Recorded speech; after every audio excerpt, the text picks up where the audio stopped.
They threw her away like she was nothing. They laughed behind silk napkins while the man who'd promised her forever slipped a ring onto her best friend's finger. Isabella Cruz walked into that Chicago ballroom as a ghost of the girl she used to be, and walked out into the arms of the most dangerous man in the city. What happened next turned a wedding into a funeral for everyone who ever made her feel small. If you stay until the end of this story, you'll see exactly how a woman with nothing became a queen with everything. Drop a like, and tell me in the comments what city you're watching from right now so I can see how far this story travels tonight. Let's begin. The first thing Isabella Cruz noticed when she walked into the Whitmore Grand Ballroom was that nobody looked at her. Not the valet who took her coat without meeting her eyes. Not the woman at the guest registry who checked her name twice, as if the letters didn't quite belong on the list. Not the two bridesmaids in champagne silk who brushed past her shoulder with the careful indifference of people trained from birth to recognize who mattered and who didn't. She mattered less than the flowers. The flowers, she noticed, were white peonies. Thousands of them.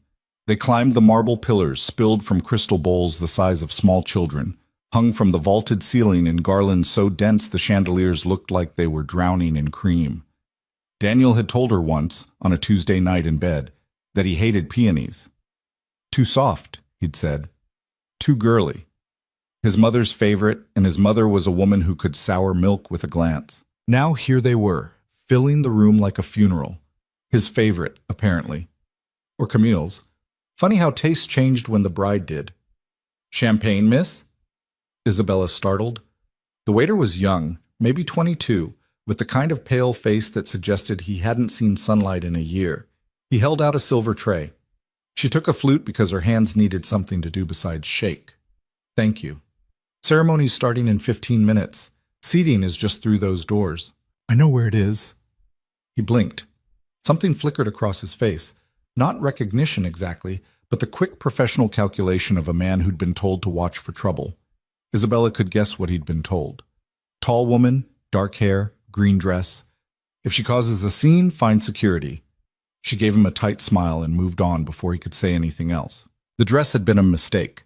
She'd known it the second she zipped it up in her hotel room that morning, but by then it was too late. Deep emerald, cut to the knee, the kind of thing she used to wear when Daniel took her to gallery openings and introduced her as my Isabella, with that proud little smirk. She'd bought it 2 years ago, back when she still believed the life they were building was real. She should have worn black, or gray, or something that didn't scream, I'm here and I remember everything. Too late now. She slid into a seat at the back of the chapel, because of course the ceremony was being held in the ballroom's private chapel, a thing Daniel's family apparently owned the way other people owned patio furniture, and tried to become small, invisible. Furniture. It wasn't working. A woman 2 rows ahead of her turned and stared. Thin mouth. Pearls. Isabella recognized her vaguely from some Christmas party 2 winters ago. Marjorie something. Married to a bond trader. The woman's eyes dragged down Isabella's dress, up her throat, and settled on her face with the kind of frank curiosity people usually reserve for car accidents. Then Marjorie leaned sideways and whispered something to the man beside her. He turned too. Isabella took a sip of her champagne. It tasted like pennies. She had not wanted to come. That was the thing she kept reminding herself, the small, hard fact she was holding like a stone in her pocket. She had not wanted to come. The invitation had arrived 6 weeks ago in a cream envelope so thick it felt like a slap. Camille's handwriting on the front. Isabella, I hope you'll be there. It would mean so much. As if they were still the girls who'd gotten matching ankle tattoos at 19. As if Camille hadn't spent 18 months sleeping with Daniel before Isabella found out about it. She'd meant to throw it in the trash. She'd meant to text Camille something brutal and final and never think about either of them again. Instead, she'd come. Because some part of her, the stupid, stubborn, proud part, had needed to see it, needed to watch the door close, needed the ending in her own eyes so her brain would stop writing new versions of it in the middle of the night. Now, sitting in the back of a chapel that smelled like too many flowers, she understood she'd made a mistake. You don't go to your own funeral. You don't sit in the pew and watch them lower you into the ground. The music started. Some string quartet doing a tasteful arrangement of a song Isabella didn't recognize. The guests stood. Isabella stood too because her legs did it before her brain could object. And then Camille appeared. She floated down the aisle in a column of white silk that looked like it had been poured onto her body. Her hair was swept up. Her mother was crying. Her father, a banker Isabella had met exactly twice, looked somewhere between proud and exhausted. Camille was smiling the small, bridal smile of a woman who had gotten exactly what she wanted, and wanted everyone in the room to know it. Isabella's knuckles went white around the champagne flute. Camille had been her maid of honor. That was the part that still didn't make sense, even now, 2 years out. Camille had been the one who'd held Isabella's hair back in a bar bathroom the night Isabella got engaged. Camille had been the one who helped her pick out the ring with Daniel, pretending, apparently, that she hadn't already been in his bed for 6 months. 6 months. Isabella had done the math so many times it was practically muscle memory. 6 months before the proposal. 12 months after. 18 months of her best friend and her fiancé laughing at her in hotel rooms she was paying half the mortgage on. She found out on a Sunday. A receipt in his coat pocket. 2 entrees at a restaurant in Lincoln Park she'd never been to. She hadn't even been suspicious at first. She'd just been curious. Then she'd called the restaurant to ask if they had a rewards program, and the very nice hostess had said, "Oh, Mr. Marchetti, yes, he comes in often with his wife. Beautiful blonde woman. Is this a surprise?" His wife. Beautiful blonde woman. Isabella was not blonde. She had sat on the kitchen floor for 2 hours after that call. Just sat there, on the tile, with the receipt in her hand and waited to feel something other than cold. By the time Daniel came home, she had already packed. He didn't even try to deny it, which she somehow found worse than the lying. He'd stood in the doorway of their bedroom, her bedroom, the one she'd decorated, the one she'd picked the paint color for, and said, "I was going to tell you." She had laughed. She remembered that. A short, sharp, strange sound. "When?" she'd asked. "After the wedding. I didn't want to hurt you." "You were going to marry me and then leave me." "No, I was going to figure it out. Camille and I—" "Don't." She'd held up a hand.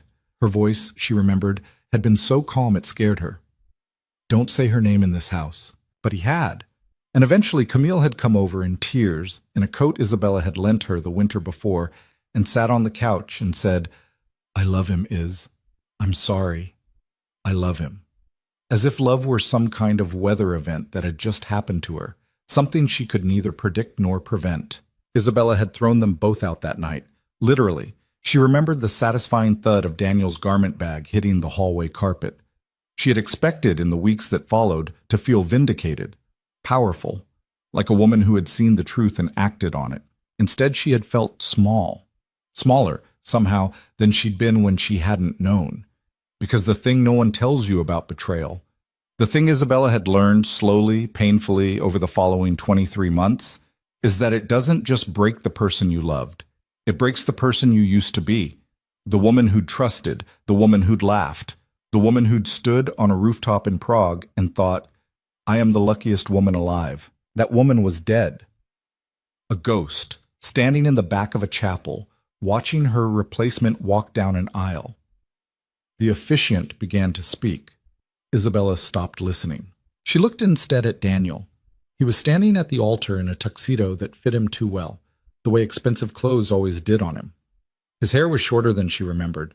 He'd lost a little weight. Camille must have put him on one of those diets. She'd always been obsessed with that sort of thing. He looked, Isabella thought, with something like clinical detachment, perfectly content.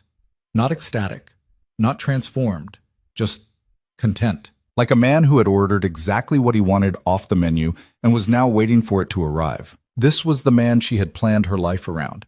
This was the man who had held her while she cried at her grandmother's funeral, who had memorized her coffee order, who had, once, driven 3 hours in a blizzard to bring her soup when she had the flu. This was the man she had believed in the way other people believed in weather. Completely. Unconsciously. Without even knowing that belief was a thing you were doing. And he had traded her for Camille the way you trade in a car. "If anyone here knows of any reason why these two should not be joined," the officiant intoned in the bored voice of a man who had said these words 1,000 times, "let them speak now or forever hold their peace." For one crystalline, terrifying second, Isabella imagined standing up. She imagined the words coming out of her mouth. I have a reason. She imagined the heads turning, the gasps, the delicious, ugly theater of it. But she was not that woman. She had never been that woman. She had been raised by a mother who believed in dignity above all things, a mother who had once told her, "A woman who makes a scene has already lost the fight, mija." So Isabella stayed in her seat. She stayed in her seat and let her champagne go warm in her hand and watched, with dry eyes, as Daniel Marchetti slipped a ring onto Camille Whitfield's finger and kissed her on a mouth Isabella had once thought was her best friend's. The crowd applauded. Someone, a few rows up, whistled. Isabella Cruz set her champagne glass down on the chair beside her, very carefully, and stood up. The reception was in the ballroom. Isabella was not going to the reception. She had told herself the whole flight in from New York that she would go, that she would smile and drink her drink and congratulate them and leave on her own terms, that she would not let them see her flinch. She had lied to herself. She knew that now. She walked fast down the marble corridor, her heels clicking in a rhythm that sounded, to her own ears, like running. The ballroom doors were ahead of her, and beyond them she could hear the dull thrum of a band warming up. Guests were already spilling into the reception area, laughing too loud, the way people do when they're performing Joy for an audience. She passed a cluster of them, 3 women in pastel dresses, one of whom turned and did a small, sharp double take. "Isabella? Oh my God!" Isabella did not stop walking. "Isabella, wait!" The woman's voice was bright with the specific pleasure of someone who has just spotted a scandal in the wild. Isabella recognized her without looking.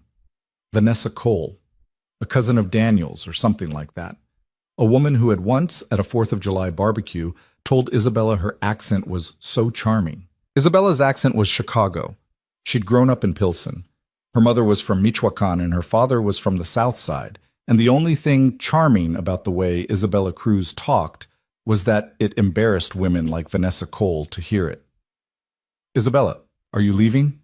Vanessa had caught up now, a glass of something pink in her hand. "You can't leave. The reception hasn't even started. Daniel won't notice." "Oh, don't be like that." Vanessa's laugh was pitched to Carrie. 2 other women turned to watch. "He was asking about you, actually. Wasn't he, Gwen? He was asking if you'd come." "That's very kind." Isabella kept walking. Isabella, look, I know this must be hard." Isabella stopped. She turned around slowly and she let Vanessa Cole see her face, really see it, for what might have been the first time. She watched the other woman's smile stutter, watched her take half a step back without meaning to. "Vanessa," Isabella said in a voice that was softer than she felt, "I hope you have a lovely evening." Then she turned and kept walking. Behind her, one of the other women laughed, a small, uncertain laugh, and Vanessa said, loud enough to be overheard, "Well, somebody's taking it hard." Isabella walked faster. The corridor opened into the hotel's main lobby. White marble floors, a fountain, a doorman in a gray coat who held the door for a couple going in the opposite direction. Cold November air spilled in from the street, and she walked straight into it without breaking stride. She didn't have a plan. She didn't have a coat. She'd left it at the coat check, and she was not going back for it. She had her phone, her clutch, a credit card, and the keys to a hotel room 6 blocks east that she had paid for in cash because she hadn't wanted to see Daniel's corporate card on the hotel registry. She would walk back to the hotel. She would take off the dress. She would order room service and drink whatever was most expensive on the menu, and she would not think about Daniel Marchetti ever again. The plan lasted exactly 4 blocks. On the 5th block, somewhere around Wacker, the shaking started. Small at first, just her hands, then her shoulders, then the whole clumsy architecture of her body. She stopped on the sidewalk, under the awning of a shuttered jewelry store, and pressed her back against the cold glass and tried to breathe. It didn't work. What came up instead was a sob, then another. Then a sound so ugly and raw that a man walking his dog across the street actually turned and looked. "Don't," she told herself. "Don't do this here. Don't let them win this too." But she was already doing it.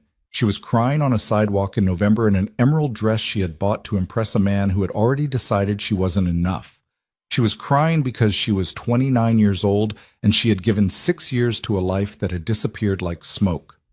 She was crying because no one in that ballroom was going to ask where she'd gone. No one was going to wonder. No one was going to care. She was alone. She had been alone, she realized, for a very long time. She just hadn't known it. "Excuse me." A voice. Male. Close. Isabella flinched. She wiped her face with the back of her hand, furious, and turned to tell whoever it was to leave her alone. And then she stopped. The man standing in front of her was not a mugger. He was not a well-meaning stranger. He was not, Isabella understood immediately, someone you told to leave you alone. He was tall. Taller than Daniel, taller than most men she'd met. Black coat, black gloves, dark hair grained slightly at the temples, even though he couldn't have been older than 40. His face was handsome the way certain statues were handsome. Carved, severe, absolute. But it was not his face that stopped her. It was his eyes. Gray, steady.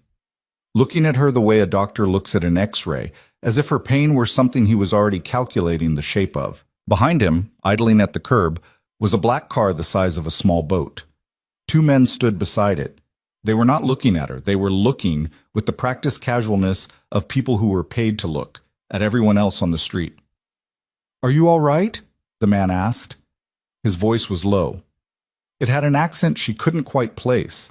Italian, maybe, but smoothed out by decades of English. "I'm fine." Isabella straightened. She tried to make her voice cold. "Thank you. You are not fine." "That's not really any of your business."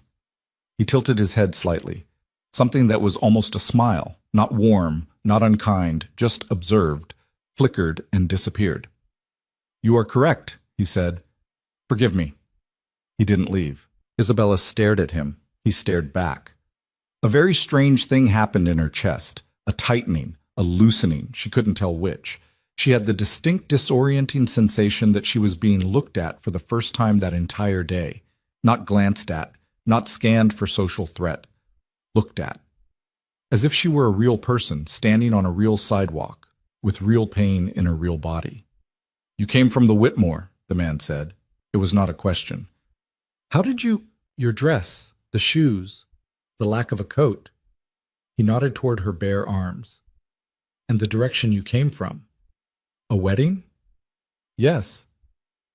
"Someone's." Isabella laughed. It came out wrong, bitter, watery. "Mine, in a way."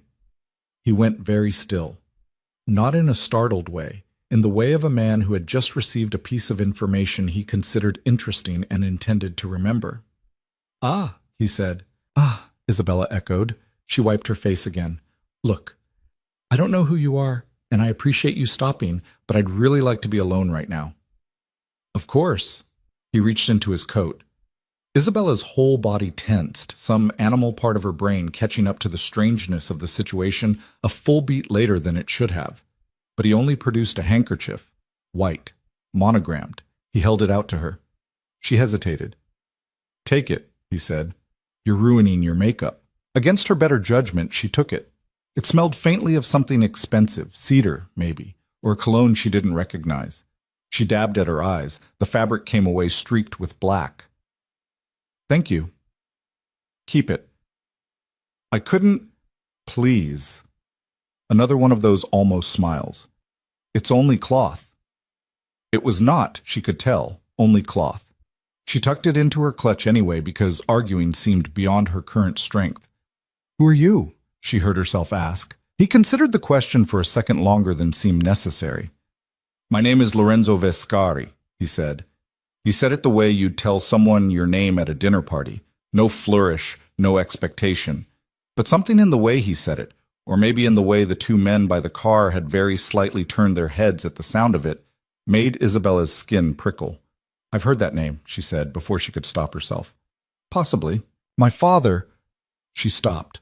Her father had been a police officer for 31 years. He had retired 8 years ago.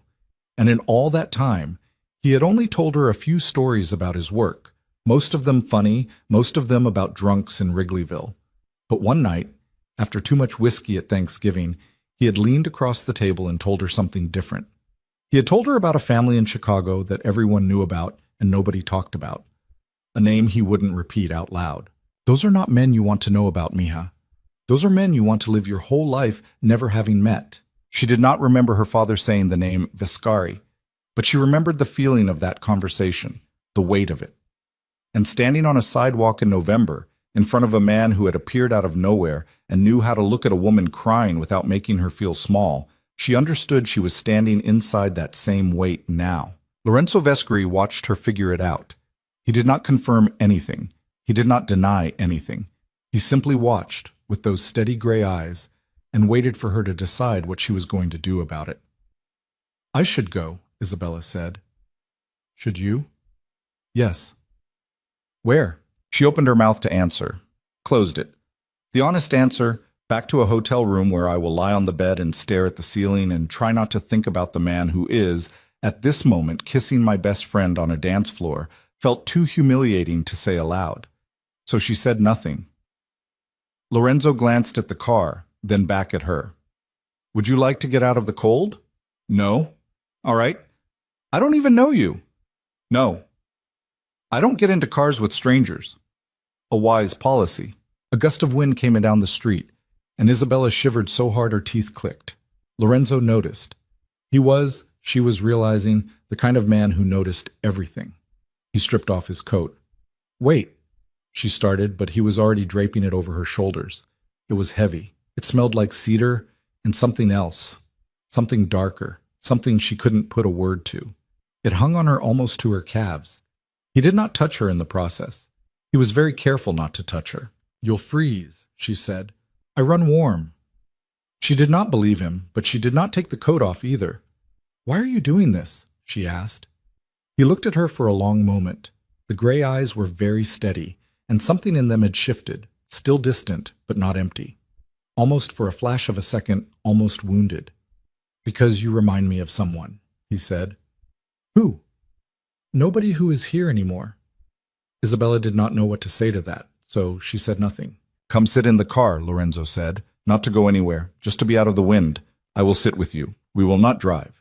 You have my word." "Your word?" "Yes." "I don't know what your word is worth." "No," he agreed. "You don't. That is fair." She should have said no. Every reasonable voice in her head was saying no.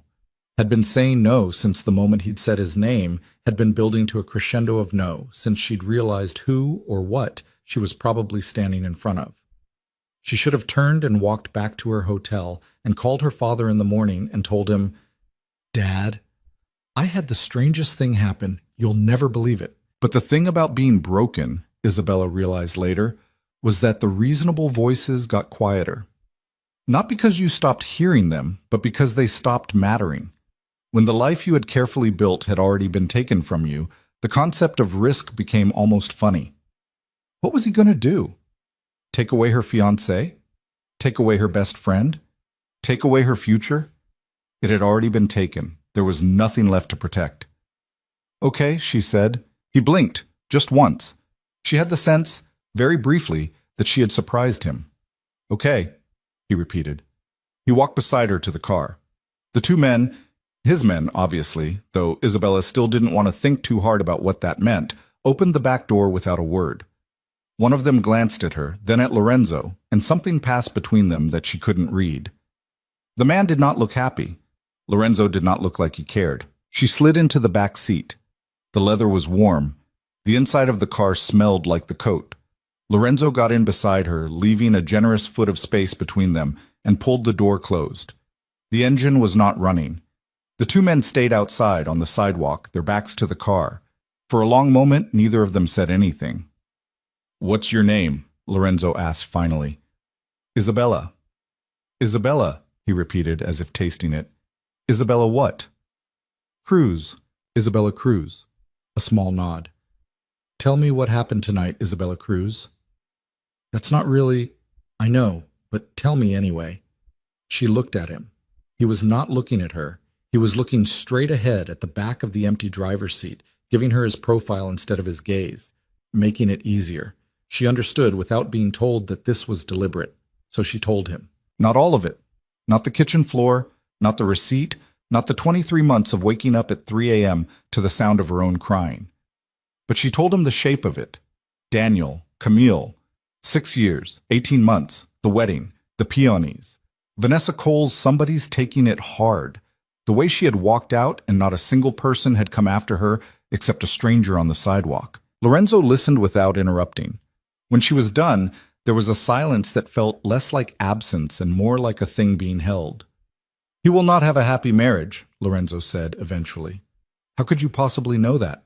"Because men who lie to get what they want do not stop lying once they have it. He will lie to her. He will lie to himself. One day, probably not soon, but eventually, she will find out. And she will sit somewhere, alone, the way you did tonight, and she will feel what you felt." He paused. "It is not a kindness to say this. It is only what is true." "That doesn't make me feel better." "No, I imagine not." Another silence. Isabella pulled the coat tighter around her shoulders. She realized with a dull sort of horror that she was starting to feel warm, safe, almost, sitting in a dark car with a man whose name her father would not say out loud. "Can I ask you something?" she said. "Yes." "Why did you stop?" He took a long time to answer. "I was driving past," he said finally. "I was on my way somewhere I did not particularly want to go. A dinner. Business. I saw you on the sidewalk, and I told my driver to pull over. I do not usually do that." "Why did you?" "I don't know." "You said I reminded you of someone." "I did say that." "Who?"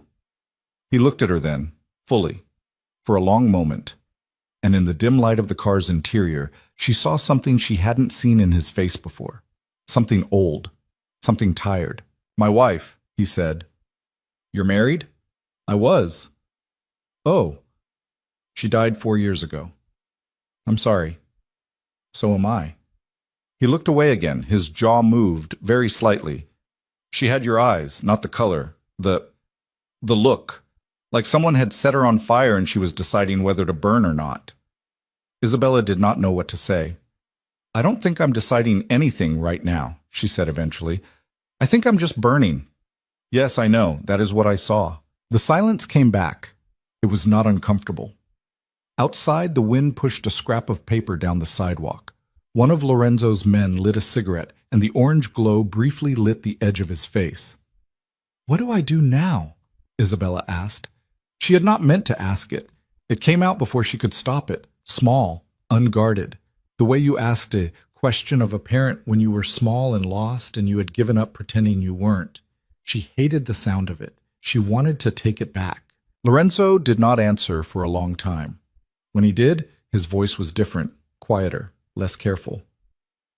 "Isabella Cruz," he said, "I'm going to tell you something, and I want you to understand that I do not expect you to agree.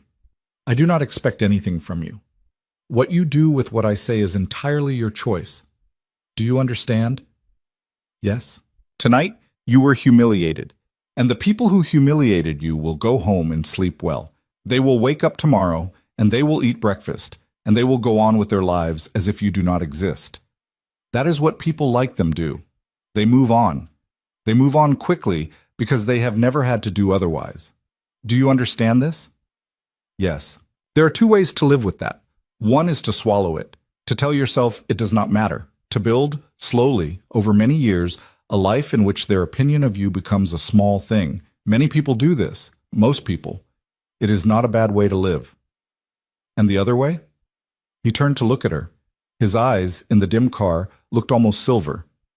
"The other way," he said, "is to walk back into that room and make them afraid." Isabella's breath caught. "I don't," she started. "I don't know what you mean." "I think you do. I can't just... What do you want me to do? Go back there and slap someone? No, I'm not that woman. No, not that." He smiled, just slightly. It was the first real smile she had seen from him, and it was not a nice one. "I'm not talking about a scene. Scenes are for small people. I am talking about power. I don't have any power." "No, but I do." She stared at him. "What are you saying?" "I am saying," Lorenzo Vescari said, very calmly, "that I am going to propose something to you, and I want you to listen to all of it before you answer." "Okay?" "You will almost certainly say no, and that will be the right answer. I want to say that first so you know I am not trying to manipulate you. I am telling you what I would tell my own sister. Say no. Go back to your hotel. Go home. Build a quiet, good life. That is what a reasonable person would do. Okay, but, he leaned back slightly, if you do not want to be a reasonable person, if you want instead to walk into that ballroom tomorrow, not tonight, tonight is too soon, walk into that ballroom tomorrow and watch the faces of the people who humiliated you tonight go gray. If you want that, Isabella Cruz, there is a way. What way? You could marry me. Isabella laughed. It was a real laugh, startled out of her, and for a second it broke the whole strange spell of the evening. The sidewalk, the coat, the car, the dark. For a second he was just a man saying something absurd, and she was just a woman who had heard it. Then she looked at his face, and she stopped laughing. He was not joking. You're serious. I am serious. She shook her head. I don't know you. I met you 40 minutes ago. You can't just... People don't do this. I know. Why would you do this? He looked at her for a long moment. The tiredness was back in his face, the something old, the something wounded, and under it, something else, something she could not quite name yet but would come to understand later over months, in fragments. I told you, he said. You remind me of her. That's not a reason? No, it isn't, but it is the only one I have, and it is the true one. What would you get out of it? Less than you would think. Lorenzo. Listen. He held up a hand. Hear the shape of it before you decide. The marriage would be real on paper. It would not need to be real in private, unless at some point we both decided we wanted it to be. I have no interest in forcing anything. I am not a man who takes things that are not offered. You would have my name, my protection, a home if you wanted one, money if you needed it. And when you walked into a room in this city, every person in that room would understand, within 10 seconds, that you are not a woman they can afford to disrespect, ever again. And in exchange, you would be seen with me. You would stand beside me, in public. That is all. That's not all. No, it isn't. He nodded, as if respecting the question. There are people in my life who believe I should have remarried by now. People who watch my household. A wife, a public wife, settles certain questions. It is useful to me.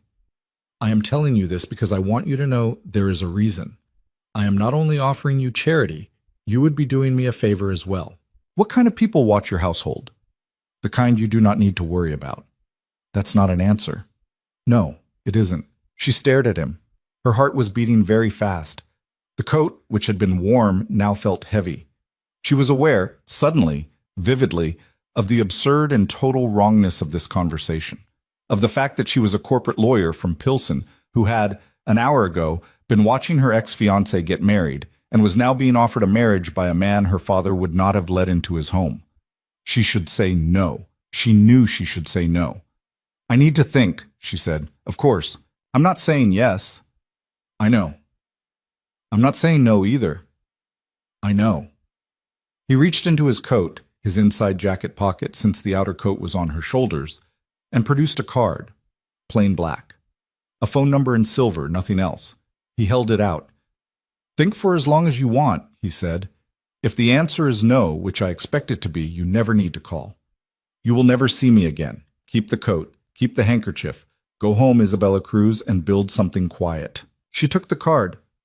And if it's yes? He held her gaze. Then call before noon tomorrow, he said, and we will go to the reception together. She made a sound, half laugh, half something else. Tomorrow? The reception is 2 days of events, I assume. It always is with these people. How do you know that? I know the Marchettis. She stared at him. You know Daniel's family? I know of Daniel's family. There was something in the way he said it, a fine, dry edge, that made her think he knew considerably more than of. She decided not to ask. Before noon, she repeated. Before noon. He reached across her, very carefully, not touching her, and opened her door. The cold came rushing in. Isabella sat there for one more second. She looked at him, at his face, which was tired and serious, and not kind exactly, but not cruel either, at the gray eyes that had looked at her, actually looked at her, for the first time all day. Lorenzo, she said. Yes. Is this a mistake? Almost certainly. For which one of us? He gave her that small, not quite smile again. Time, he said, will tell us. She got out of the car. The two men parted for her without a word.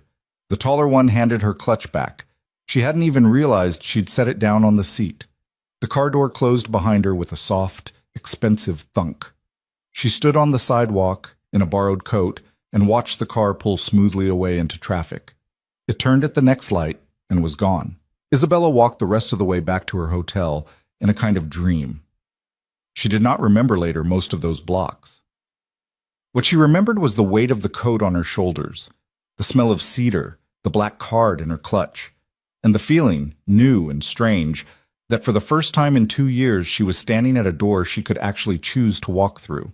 In her hotel room, she sat on the edge of the bed in her emerald dress and her borrowed coat, and she put the card on the nightstand and she looked at it for a long, long time. Her phone buzzed. Once. Twice. She did not pick it up. Somewhere across the city, in a ballroom full of white peonies, Daniel Marchetti was dancing with his new wife. Somewhere across the city, Camille Whitfield was laughing, her head tipped back, a flute of champagne in her hand. Somewhere across the city, Vanessa Cole was telling anyone who would listen the story of the sad, quiet woman in the green dress who had slipped out during the ceremony, and can you believe it, had not even stayed for the reception. And in a hotel room on the 22nd floor, Isabella Cruz picked up the black card. She turned it over once, twice, in her fingers. She looked at the phone number. Outside, it had begun to snow. Isabella did not sleep. She sat on the edge of the bed until her legs went numb. Then she got up and walked to the window, and she stood there with her forehead against the cold glass and watched the snow come down on Michigan Avenue. It fell slow at first, then faster, the way snow does in Chicago when the lake decides to give you something to remember. By 2 in the morning, the sidewalks below her were white. By 3, the cars were moving in that careful, chastened way they moved when the city was reminded who was actually in charge. She thought about her mother. Her mother had been dead for 6 years, but Isabella still talked to her the way some people talk to saints. Standing at the window, she said, out loud, in a voice that cracked embarrassingly in the empty room, "Mama, I don't know what to do." Her mother did not answer. Her mother had never answered, not even when she was alive and Isabella was 12 and crying in the kitchen over a boy who had laughed at her in front of the whole 7th grade. Her mother's answer back then had been to put a plate of food in front of her and say, "Eat first, think later. A woman with an empty stomach makes stupid decisions." Isabella did not eat. She was not hungry, and in any case, the minibar offered only a $22 jar of cashews and a small tin of cookies that looked like they'd been baked during the Reagan administration. Instead, she picked up the black card again. She had put it down and picked it up and put it down, probably 15 times by now. The cardstock was starting to bend at one corner from her thumb. She turned it over. Silver numbers on black. Nothing else. No name, no address. Just a promise or a threat written in phone numbers. Almost certainly a mistake, he had said. For which one of us? Time will tell us. At 4 in the morning, her phone buzzed again. She finally looked at it. 7 missed calls, all from her cousin Marisol, who lived in Oak Park and had been, for the entire length of Isabella's engagement, the only person in her family who had actively disliked Daniel. There were also 11 text messages, 3 voicemails, and a single message from a number Isabella didn't recognize that just said, "Hey it's Camille. Please call me when you can." Isabella stared at that one for a long time. Please call me when you can. As if they were old roommates sorting out a utility bill. As if Camille had not, 3 hours earlier, slid a ring onto a finger Isabella had once believed was being saved for her. Isabella wondered, idly, if Camille had sent the message before or after the first dance. She wondered if Daniel had been in the bathroom. She wondered if Camille had sat on the edge of a hotel bed in her wedding dress and typed those words with the same thumb that still had Isabella's number in her phone, still had 6 years of text scrolling up into history. Brunch? Wine tonight? Can't wait to stand next to you at your wedding, I love you so much. Isabella did not cry this time. She had cried her allotment for the year, she thought. She had used it all up on a sidewalk in front of a jewelry store. She deleted the message. Then she deleted the whole thread. Every text, every picture, 6 years of a friendship, gone with one clean swipe and a confirmation tap. It did not feel like anything. She had expected it to feel like something, but it just felt like pressing a button. She put the phone down. She picked up the black card again. And this time, when she looked at it, she was not thinking about Lorenzo Viscari. She was thinking about Vanessa Cole, about Marjorie Pearls and Thin Mouth, about the young waiter who had checked her dress and calculated whether she might need security, about the two bridesmaids who had walked past her shoulder like she was a column in the wrong place, about Daniel's mother, Angela Marchetti, who had once at a Christmas dinner looked at Isabella's plate and said, "Oh, you're eating all of that? How brave." She thought about those peonies, and she realized, with a clarity that was almost peaceful, that she was not a reasonable person anymore. A reasonable person had walked into that chapel tonight. A reasonable person had sat in the back and cried in private and left before the reception. A reasonable person had made a dignified exit, the way her mother would have wanted. And a reasonable person had gotten nothing. Nothing at all. Her dignity was, at this moment, sitting alone in a hotel room at 4 a.m. while the people who had broken her ate cake and danced and went to bed with each other. Dignity was a coat you wore when you had nothing else. Isabella had a coat now, a different kind. She picked up her phone at 11:17 a.m. She had rehearsed the call, sort of, in the shower. She had decided what she was going to say, and how she was going to say it, and what tone she was going to take. Cool, measured, businesslike. She was a lawyer. She could do businesslike. She dialed the number. It rang once. Isabella. Not a question, not a hello, just her name, said in the same low, careful voice from the night before, as if he had been sitting with the phone in his hand, expecting her. How did you know it was me? Because this number has had exactly one card in its life, and you are holding it. Oh. There was a small silence. She could hear in the background something faintly domestic, a coffee cup being set down on a saucer, a clock ticking. Somewhere very far away, a woman's voice saying something in Italian. I've thought about it, Isabella said. Yes. I'm saying yes. She had not, until that moment, been entirely sure she was going to.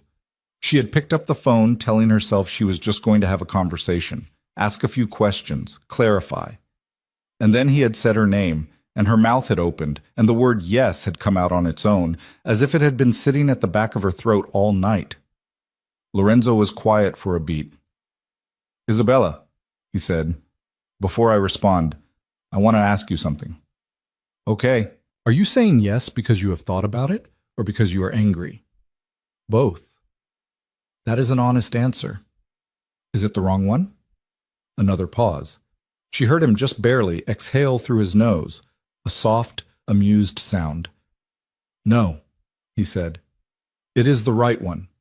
People who say yes to this kind of thing because they have only thought about it are lying to themselves.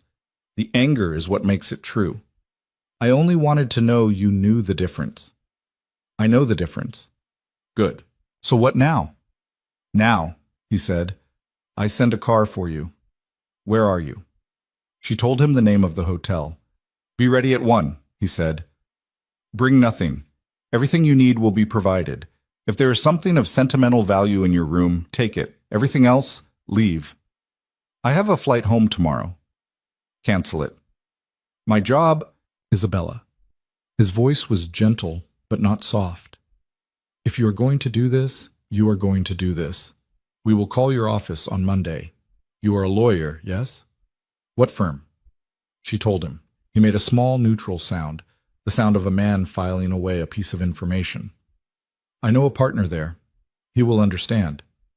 You know a partner at Brennan Webb? I know a partner at most places in this city. She did not know what to say to that. Isabella. Yes. One more thing. Okay. Tonight, at the reception, you will walk into that room with me. Not in front of me. Not behind me. Beside me. You will not speak unless you want to. You will not smile unless you want to. You will not do anything for their benefit. Do you understand?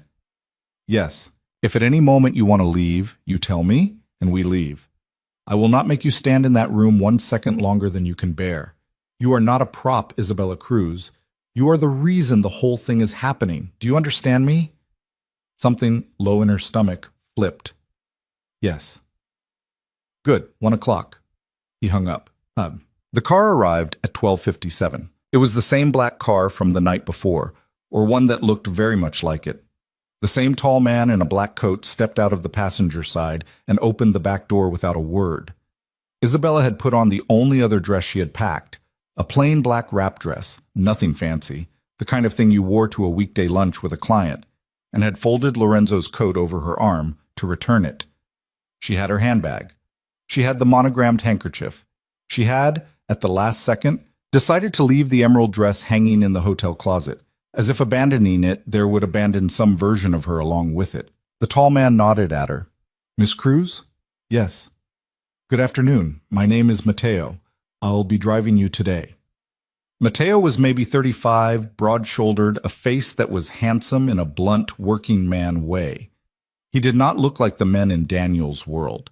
He looked like a man who had been in actual fights, in actual bars, and could tell you, if asked, exactly which of his knuckles had been broken and on whom. She got in the car. It smelled like cedar again, and also, faintly, like leather polish and cold coffee. Mateo shut the door and got into the driver's seat. The car pulled smoothly into traffic. "Where are we going?" Isabella asked. Mateo's eyes flicked to her in the rearview mirror. Kind, she realized, with mild surprise. His eyes were kind. "Mr. Vescari's house, ma'am. In Lake Forest." "How long?" "About 40 minutes. Traffic's not bad today. The snow slowed everyone down this morning." Is he there?" "Yes, ma'am." "Okay." Mateo glanced at her again. "There's water in the seat back if you'd like, and a blanket if you're cold." "I'm fine, thank you." "Yes, ma'am." They drove in silence up the drive.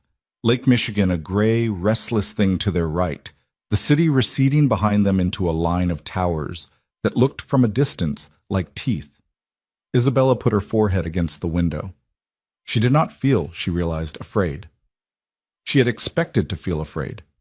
She had expected her hands to shake, her heart to pound, her stomach to turn the way it had turned every time she used to walk into a courtroom her first year out of law school. Instead, she felt still, almost flat, as if some part of her had already decided that whatever happened next could not possibly be worse than what had already happened, as if she had moved past fear and come out the other side, into whatever country was on the far side of it. "Miss Cruz?" She blinked. Mateo was looking at her in the mirror again. "Yes. I've worked for Mr. Vescari for 11 years. "Okay. I don't usually say things like this, but he's a good man to work for. I want you to know that." She did not know how to answer. She nodded. He nodded back, and that was the end of it.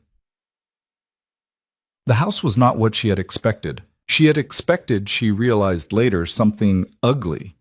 A gated McMansion with gold fixtures, the kind of place mobsters had in movies, with pool tables and cigar rooms and a pit bull named Caesar. Instead, Mateo turned off a quiet road lined with old oaks and pulled up a long gravel drive, and at the end of it was a stone house that looked like it had been there for 90 years. Ivy on the north wall, a slate roof, old windows, the kind that were probably leaded glass, glowing amber in the late afternoon light. Behind the house, she could just see the lake. It was beautiful. That was the first wrong thing. It was not a mobster's house. It was an old, beautiful, serious house that might have belonged to a federal judge or a retired symphony conductor. The second wrong thing was that there were no visible men, no guards on the lawn, no big black SUVs in the driveway, just a single gardener somewhere around the side, pruning a rose bush that had no business having any leaves on it in November. Mateo got out and opened her door. She stepped onto the gravel. Her heels sank slightly. Somewhere a dog barked once, softly, and went quiet. The front door opened. Lorenzo was standing in the doorway, in a black sweater and dark pants, no jacket, no tie. He looked different in the daylight, younger, maybe, or just more tired. There were lines around his eyes she had not seen in the dark car. He did not smile. "Isabella." "Hello?" "Come inside. It is cold." She walked up the stone steps. He stood aside to let her pass, and she stepped into a front hall that was all dark wood and old paintings and a staircase that climbed in one sweeping curve to a landing on the second floor. A woman in a gray dress stood in the hallway beyond, She was older, maybe 60, gray hair pulled into a low bun, a small silver cross at her throat. She did not look surprised to see Isabella. "Isabella," Lorenzo said. "This is Rosa. She runs this house." "Signorina," Rosa said. She gave Isabella a small appraising nod, the kind a doctor gives you before she tells you the news. "Hello. Rosa has prepared a room for you upstairs. You will want to change. There are people coming in an hour to dress you properly for tonight." "People?" "A stylist, 2 assistants, a jeweler, a hairdresser, and a woman who does makeup. They come from my wife's old circle. They are discreet. You do not need to tell them anything." "Your wife's old—" Isabella stopped. "You kept her people?" "I kept the house she built. The house runs on the people she chose." He said this matter-of-factly, without sentiment. "Some of them have been with me longer than she was alive." "Oh. Come." He led her up the stairs. Rosa followed, 6 steps behind, soundless. The landing opened onto a wide, wood-floored hall with 3 closed doors, and at the far end, a tall window that looked out over the lake. Lorenzo opened the first door and stood back. The room inside was enormous. A 4-poster bed, a sitting area by a fireplace that had, improbably, a small fire already going, a tall wardrobe, a dressing table, and on a stand next to the dressing table, covered in a translucent garment bag. She stopped in the doorway. It was a dress, a long dress.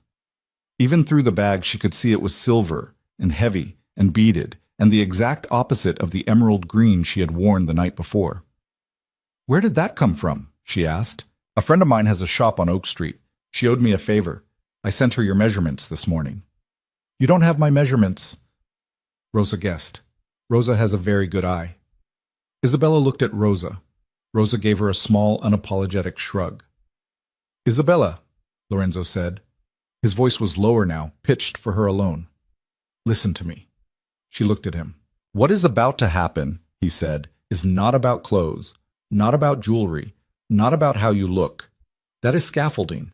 That is armor. The actual thing, the thing I need you to understand, is this. In 1 hour, you will be standing in front of a mirror in this room. And the woman in that mirror is going to be the woman you walk into that ballroom as. Do you understand? She is going to be you. Not a costume, not a character. You. I am not dressing up a woman to go play a role. I am giving a woman the tools she should already have had her whole life. Do you understand the difference? Because if you do not understand the difference, tonight will not work. They will smell it on you. These people, Isabella, these are not stupid people. They are cruel, and they are petty, and they are small, but they are not stupid.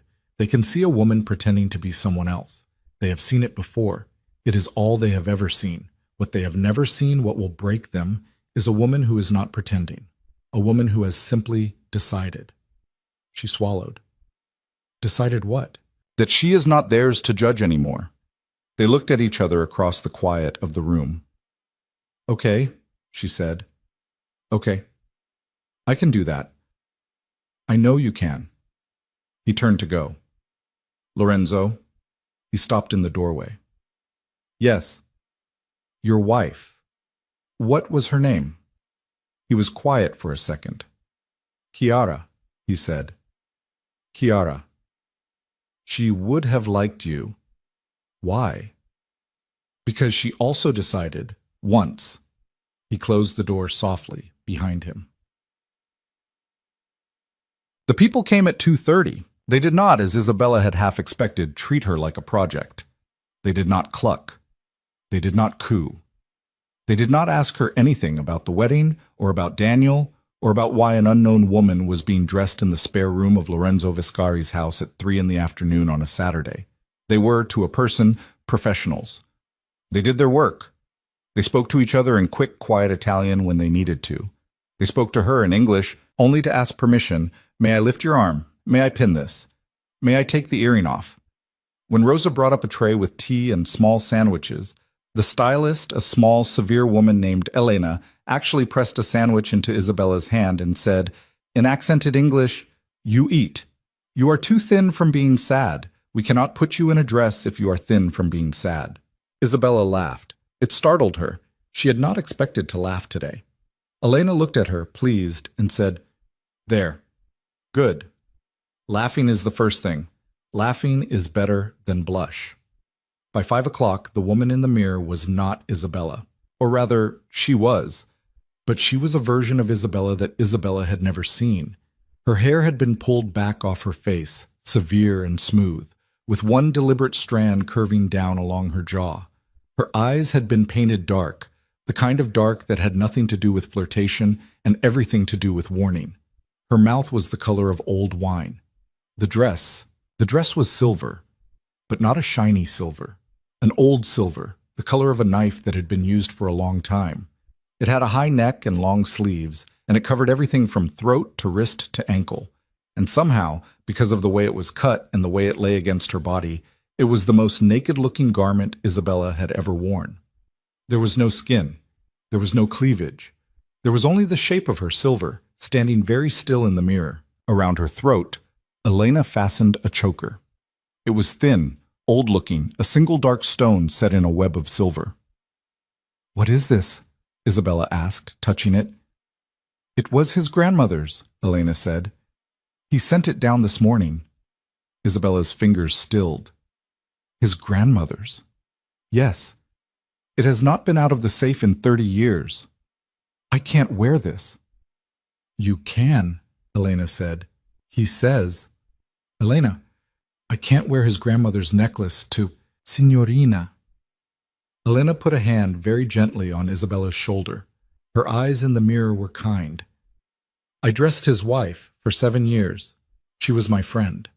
I will tell you something I have not told anyone in this house in a long time. When she died, he did not take her jewelry out of the safe. Not once. Not even to give to his mother. Not even to his sister, who asked. You are the first woman who is wearing anything of his family's since she died. Do you understand me?" Isabella did not answer. "He is a serious man, Signorina. He does not do things by accident. If he sends down this necklace, he is telling you something. I'm not supposed to say this to you, but I will say it, because I liked his wife, and I think she would want me to say it.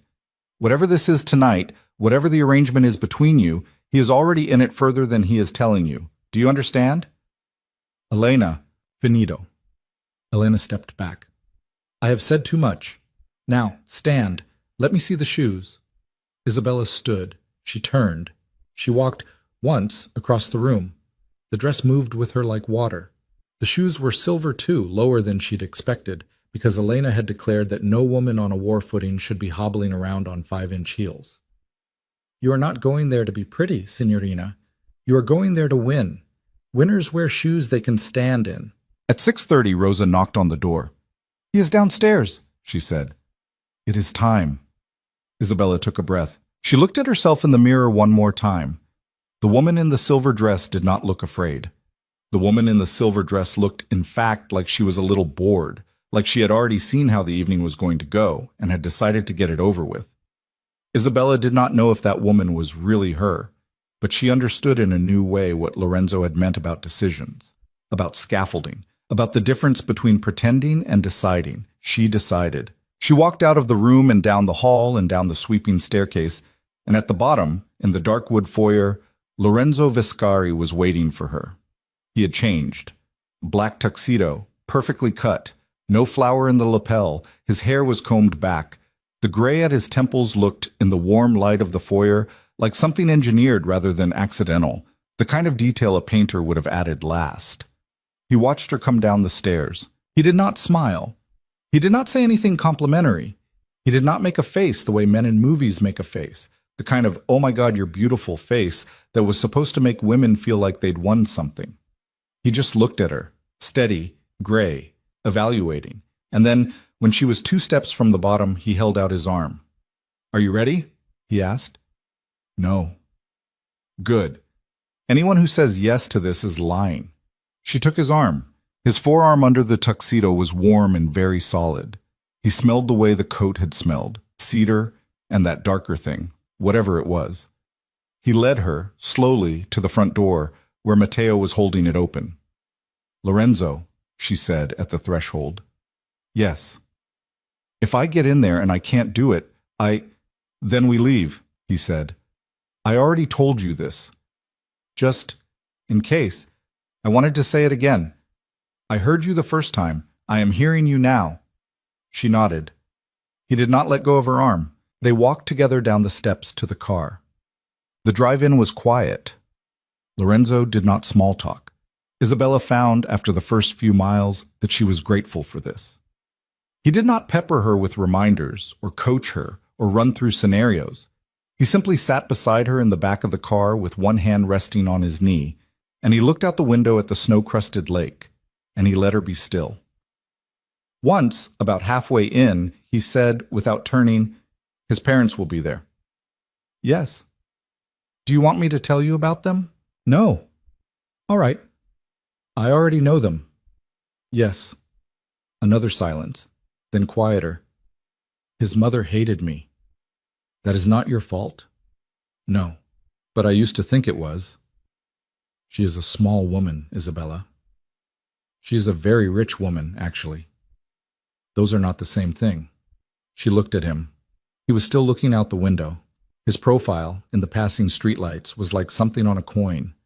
She thought, not for the first time that day, "I have no idea what I'm doing." And then, very close to the back of that thought, "And I am going to do it anyway." The car pulled up in front of the Whitmore at 7:51. There was a valet stand.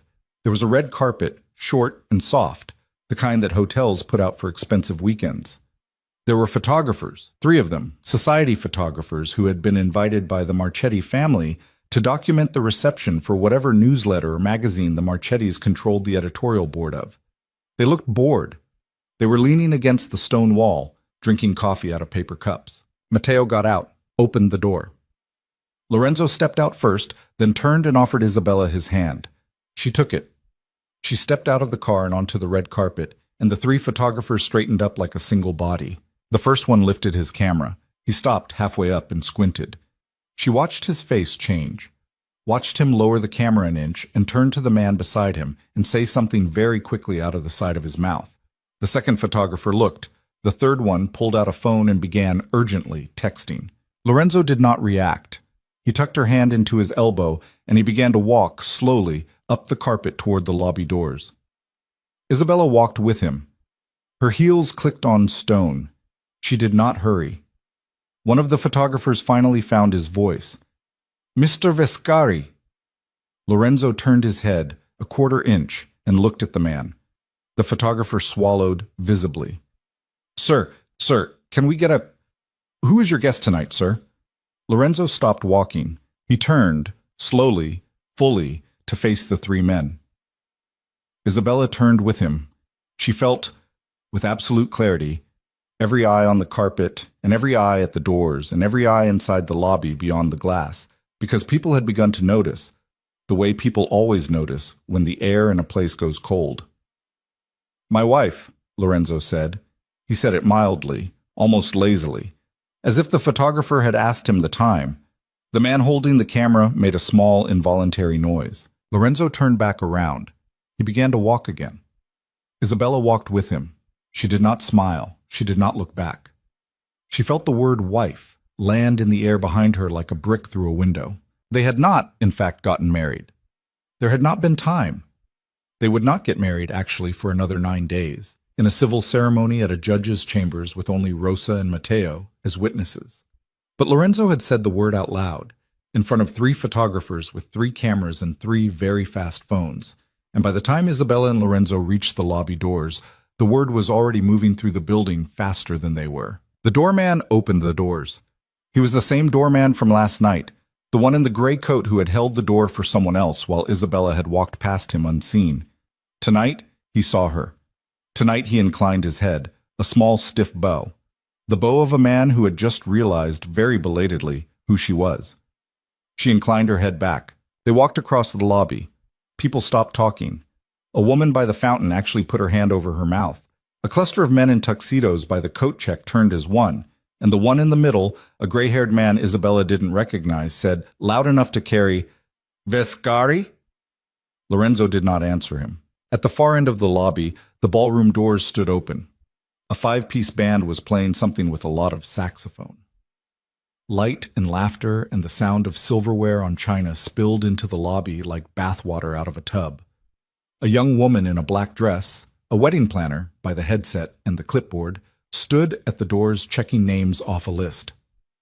Lorenzo and Isabella walked toward her. She saw them coming. Her face, Isabella would remember afterward, went through 3 separate expressions in under 2 seconds. The first was professional, welcoming, practiced. The second was a blank kind of confusion, the look of someone processing information that did not match her list. The third was something close to pure animal fear. "Mr. Vescari," the planner said. Her voice was a good 2 octaves higher than it had been when she'd greeted the couple ahead of them. I'm so sorry, sir. I don't have you on the—" "I know," Lorenzo said. "Sir, I am a guest of Isabella Cruz's." The planner's eyes went to Isabella's face, and then to Isabella's dress, and then, very briefly, to the stone at Isabella's throat. Isabella saw the woman understand what she was looking at in real time. A small muscle jumped under the planner's eye. "Of course," the planner said. She stepped aside. They walked through the doors.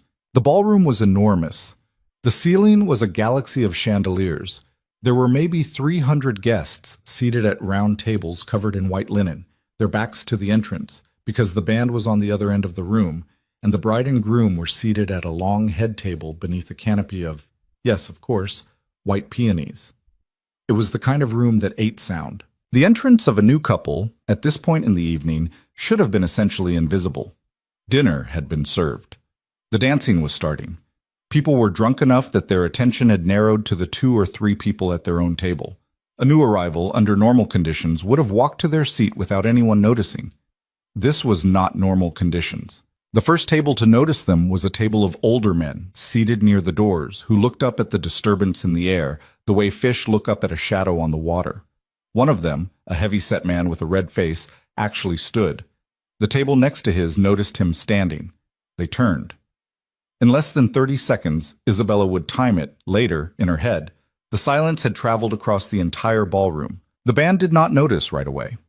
The saxophone kept playing for another bar, and then another, and then the saxophone player, who had been watching the room while he played, trailed off. The piano followed. The drummer, the last to clock it, played a confused little half-beat and then let his sticks fall silent. The ballroom went quiet. 300 faces turned. At the head table, under the canopy of peonies, Daniel Marchetti was laughing at something his groomsmen had said. He noticed slowly that the room had gone quiet. He turned his head. Isabella watched him see her. It happened in pieces. First, he saw a woman in a silver dress in the doorway, and he frowned, because he did not immediately recognize her, because she did not look like the woman he had expected to see. Then he recognized her. And his face— Isabella had known this face for 6 years, had kissed this face, had woken up next to this face, had watched this face on Christmas mornings and on beaches and across dinner tables in 7 different countries. His face did something it had never done. It went slack. The wine glass in his hand tipped. Red wine spilled across the white tablecloth. Camille, beside him, turned her head, opened her mouth to scold him about the wine, and then her eyes followed his, and she saw Isabella too, and the little preformed word on her tongue died in her throat. Isabella did not smile. She did not have to. She was still. Perfectly still. Silver and dark-mouthed, and standing beside a man whose name every older person in this room had just recognized and was, at this moment, frantically explaining to the younger ones under their breath. Lorenzo leaned down. His lips just barely grazed her ear, for the benefit of the room, not for her. "Isabella," he said quietly, "welcome to your reception."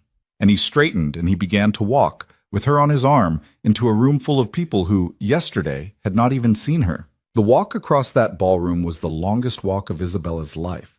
It could not have been more than 200 feet.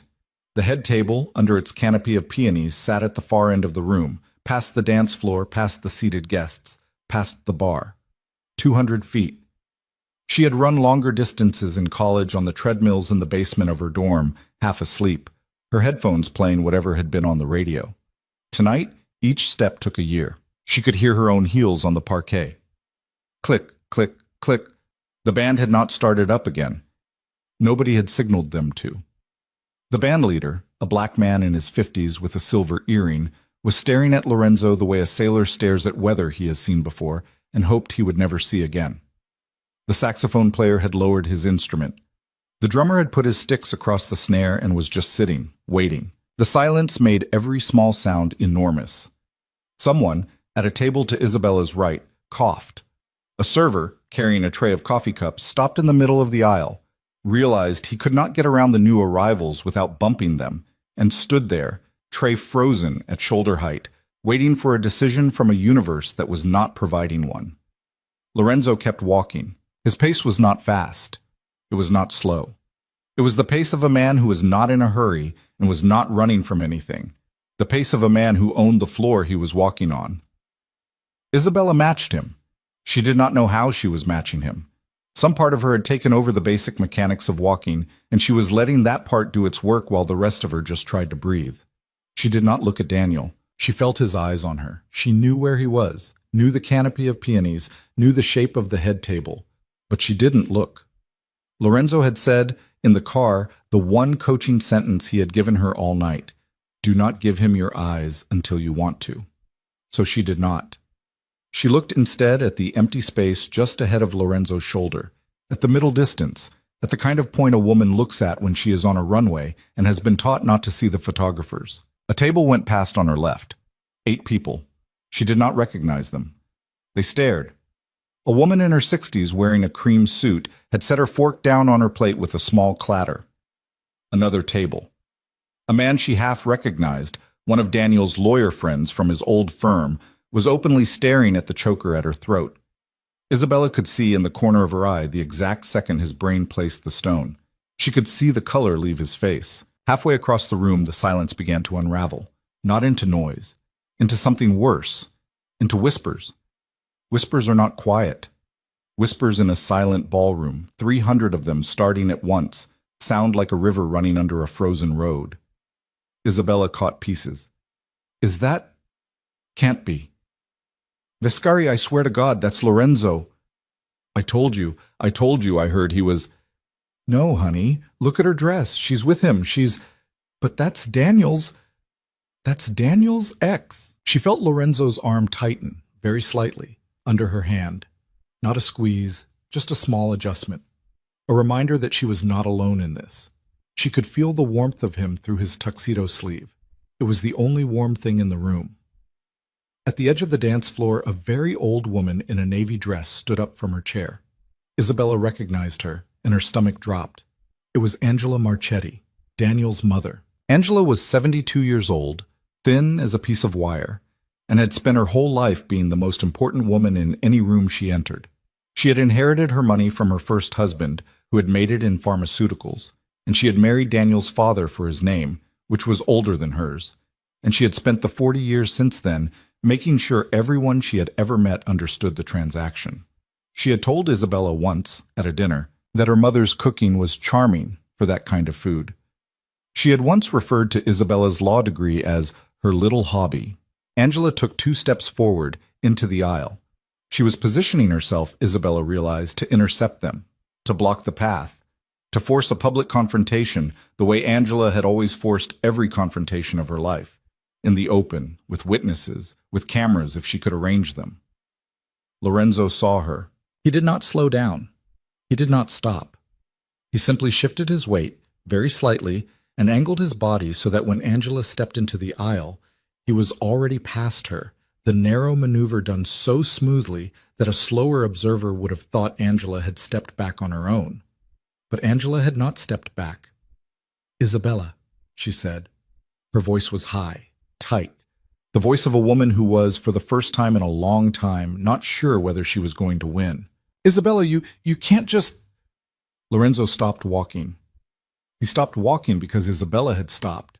He had not told her to stop, but he had said, in the car, "We walk at your pace," and her pace, at the sound of Angela Marchetti's voice, had, without her deciding it, come to a halt.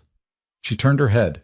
She looked at Angela. For 6 years, Isabella had been looked at by Angela Marchetti, looked at over dinner tables and across living rooms and down long hotel corridors, and once, memorably, from the other side of a hospital bed when Daniel had broken his ankle skiing in Vail.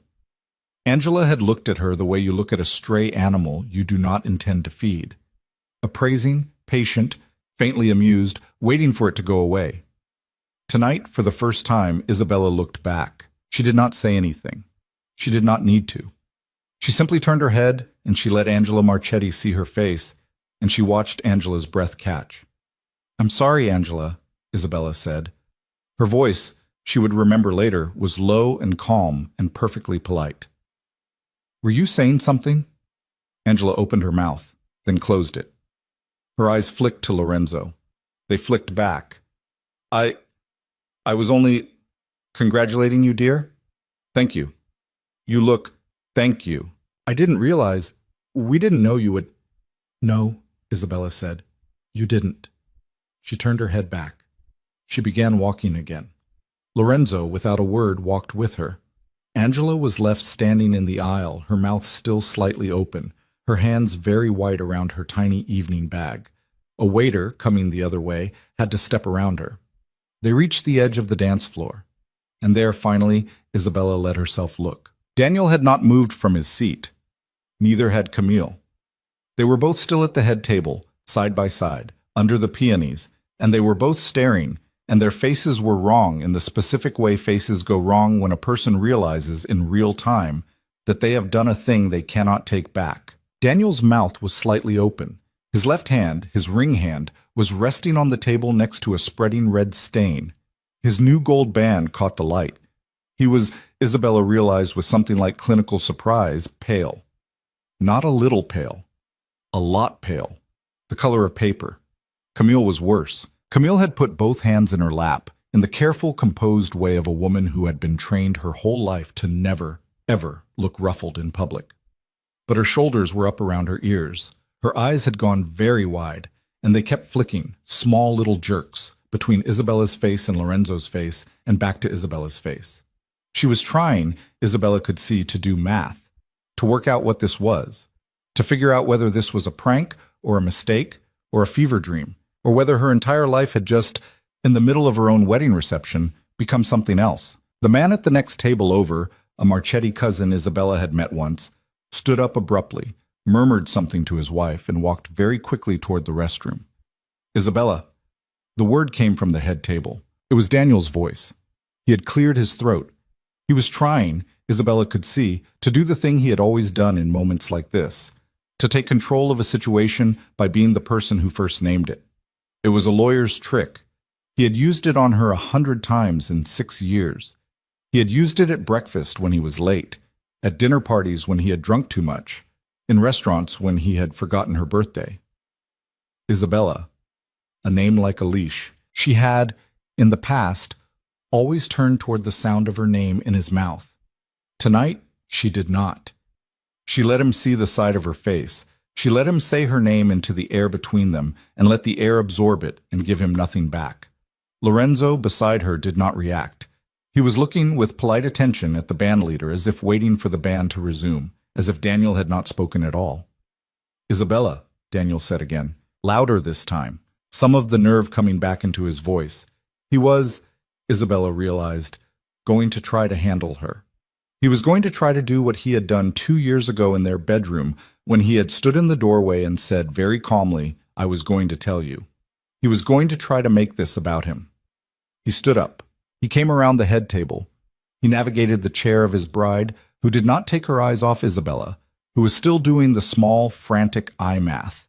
He walked down the 3 shallow steps from the riser onto the dance floor. He was in his tuxedo. He had a red wine stain on his cuff. He crossed half of the dance floor before Lorenzo's hand moved. It did not move much. Lorenzo, beside Isabella, simply turned. He did not step forward. He did not speak. He turned his body, 1/4 turn, so that he was no longer walking with Isabella toward the head table, but was instead facing Daniel Marchetti across the empty parquet. He put his right hand in his pocket. That was it. Daniel stopped walking. He stopped walking the way a man stops walking when he has, in the middle of a thought, realized there is a cliff 2 feet in front of him. For a moment the two men looked at each other. Isabella watched Daniel's face try to hold itself together and fail. She watched him, in slow motion, realize where he was. She watched him understand, maybe for the first time in his life, that he was not the most important man in the room. She watched his shoulders, which had been pulled back in the way expensive men pull their shoulders back, sag half an inch, and then try, too late, to lift again. Marchetti, Lorenzo said, just the one word. Said the way a headmaster says the name of a student he is about to send home. Daniel's throat moved. Mr. Vescari, he said. Mr. Marchetti. I wasn't aware that you and... No, Lorenzo said. You weren't. Daniel, Lorenzo said. He stepped forward. One step, only one. But the effect was extraordinary.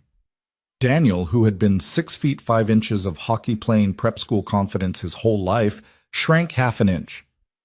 May I give you a piece of advice? It is a piece of advice I wish someone had given me at your age. Okay. You have just gotten married to a very beautiful woman. Yes, sir. I suggest, Lorenzo said, that you return to her. He said it mildly, almost gently.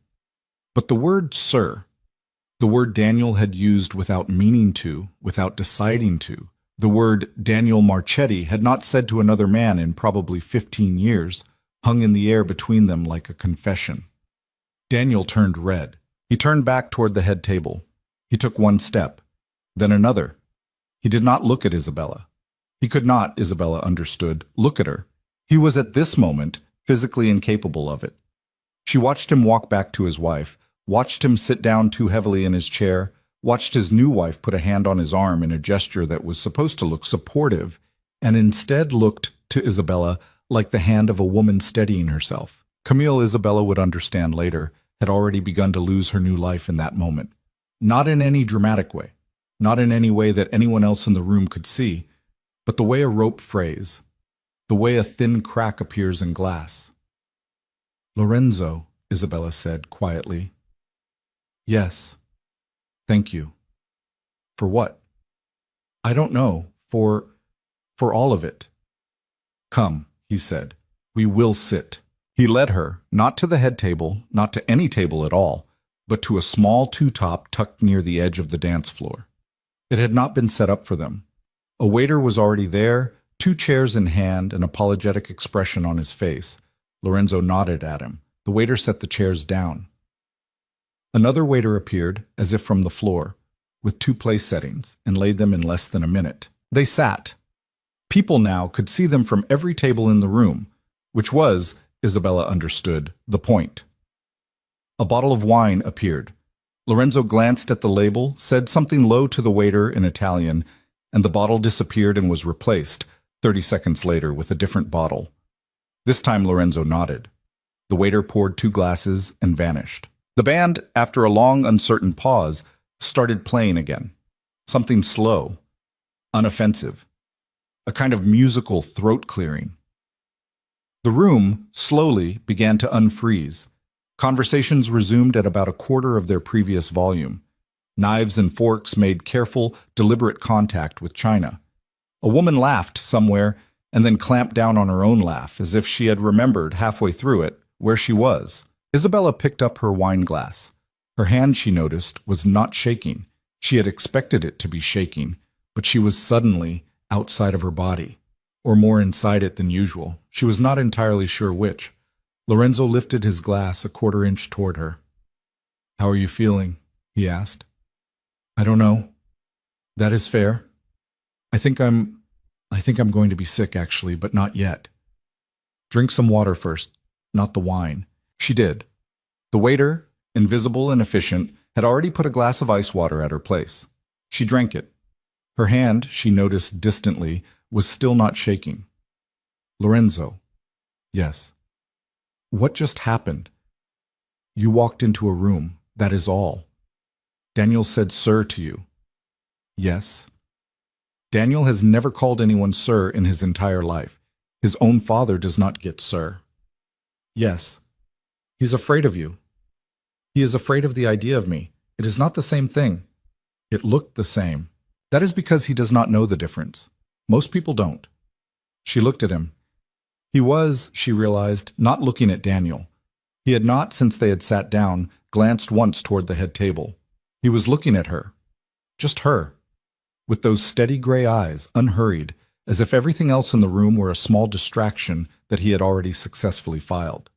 You're not watching him. No? Why not? Because he is no longer a problem. Isabella did not know what to do with that sentence. She set her water glass down. The silver dress made a small, expensive sound against the tablecloth. She looked, for a second, at the dark stone at her own throat in the reflection of the glass. His grandmother's. Your people, she said. They're watching him? My people are always watching everything. That's not an answer. No. She let it go. Across the room, she could see that Angela Marchetti had finally sat down. She had taken the seat next to her son, on his far side, and was speaking to him in an urgent undertone. Daniel was nodding, but he was not really listening. He kept, Isabella noticed, trying not to look in her direction, and failing. Every 30 seconds, his eyes would flick to her and then jerk away, the way a dieter's eyes flick to a plate of bread. Camille, beside him, was eating, methodically. Small bites. The way a child eats when she has been told she cannot leave the table. A server brought plates. Isabella had not ordered anything. She did not remember the menu even being described. But there was food in front of her now, some kind of beef, with roasted vegetables, arranged with the kind of architectural nonsense that only a wedding of this budget could produce. She picked up her fork. She was, weirdly, starving. Eat, Lorenzo said. I am. Good. Eat a lot. Tonight is long. And then, because she was Isabella, and she had not stopped being Isabella under a silver dress and a dead woman's necklace, she said, Is this what your first wedding was like? Lorenzo set his knife down. He looked at her across the small table. Something briefly passed across his face. Not anger, not embarrassment, something almost like surprise, and then, quick on its heels, something like respect. My first wedding, he said, was in a church in Palermo. I was 26. My wife was 24. Her family did not approve of me. My family did not approve of her. There were 40 people in the room. Half of them were armed. Someone's mother-in-law passed out during the vows. The priest forgot the bride's middle name. Afterward, we ate at a restaurant that had been closed to the public for the day, and a very old man played the accordion very badly, and my wife laughed so hard she cried, and her mascara ran, and I thought, I am going to love this woman until I die. Isabella was quiet. I'm sorry, she said. Don't be. No, that was a rude thing to ask. I didn't mean... Isabella. He picked up his knife again. I have not talked about that day out loud in 4 years. It was not a rude question. It was a good question.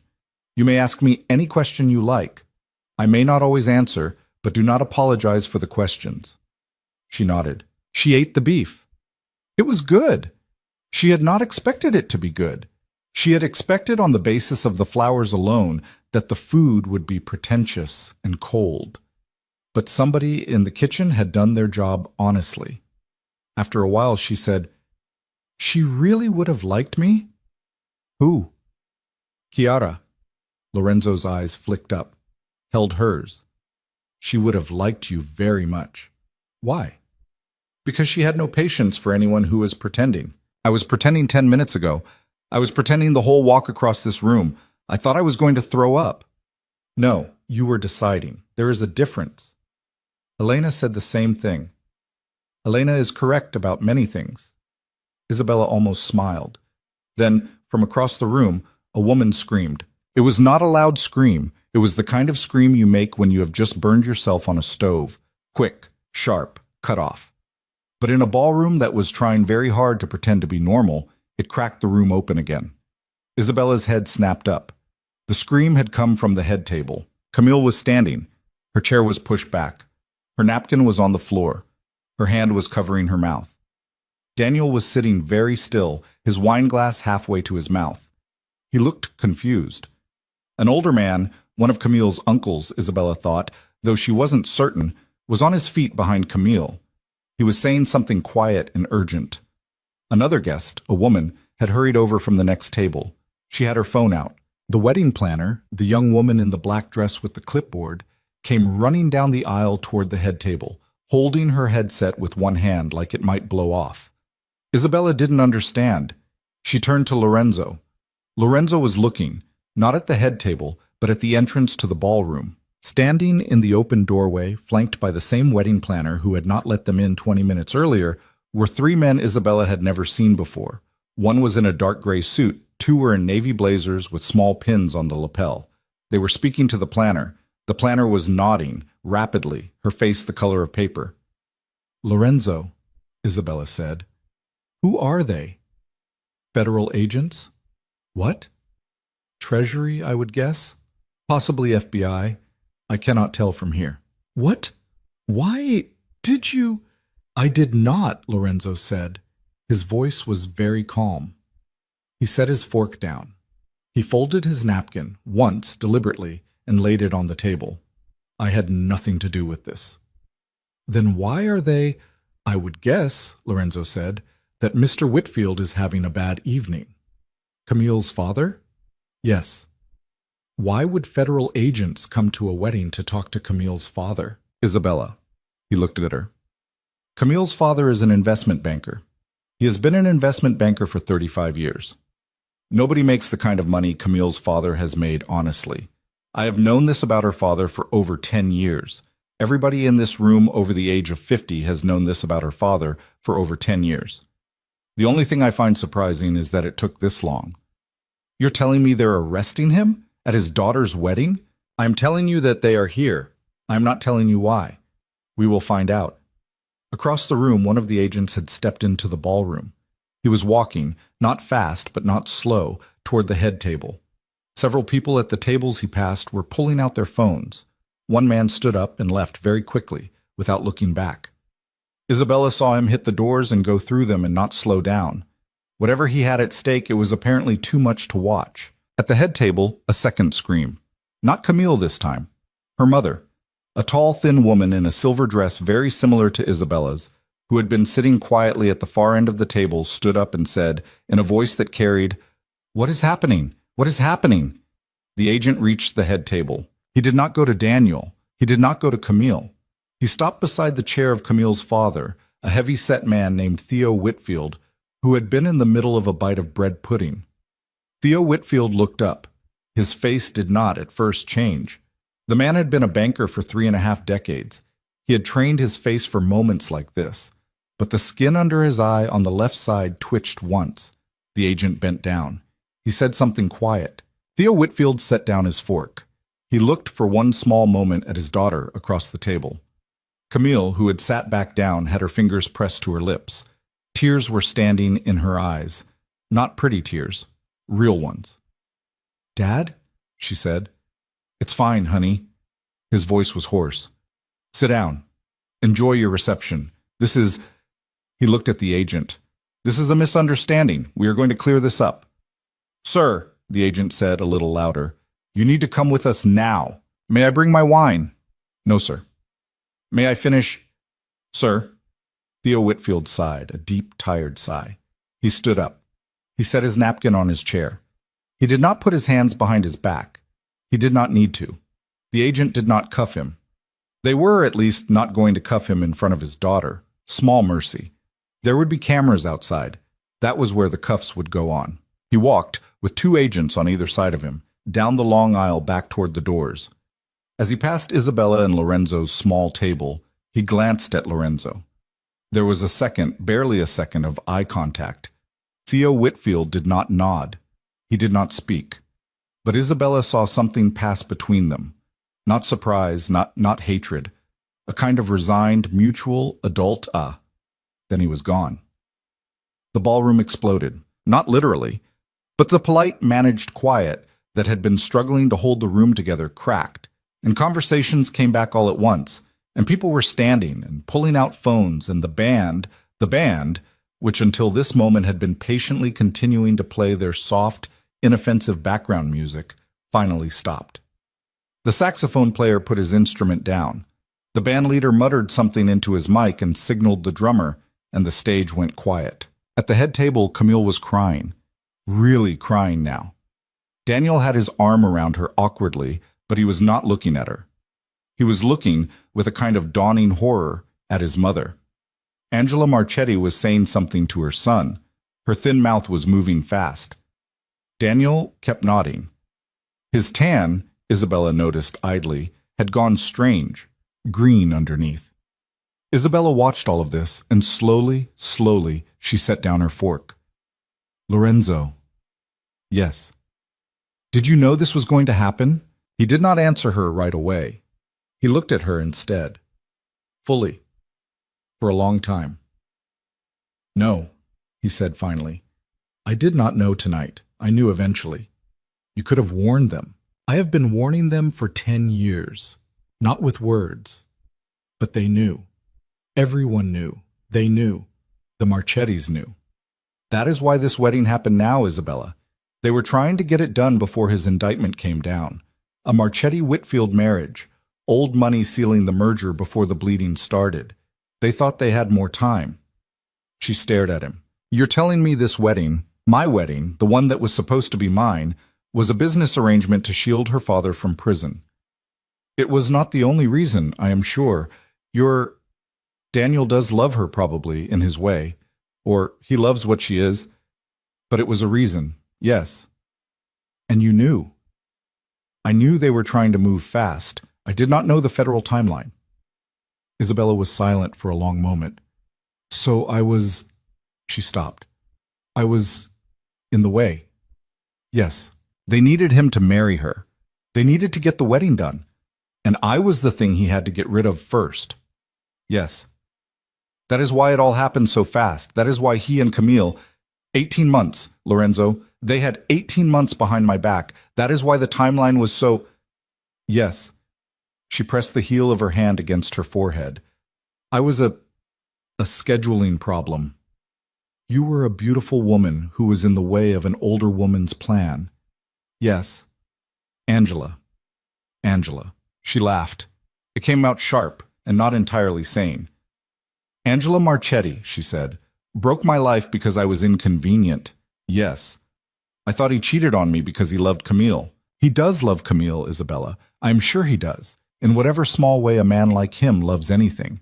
But that is not why he did it on her mother's timeline. That is not why your engagement had to end in exactly the month it ended in. Come on. You are a lawyer. You do this every day for a living. You see patterns in other people's calendars. Look at the calendar.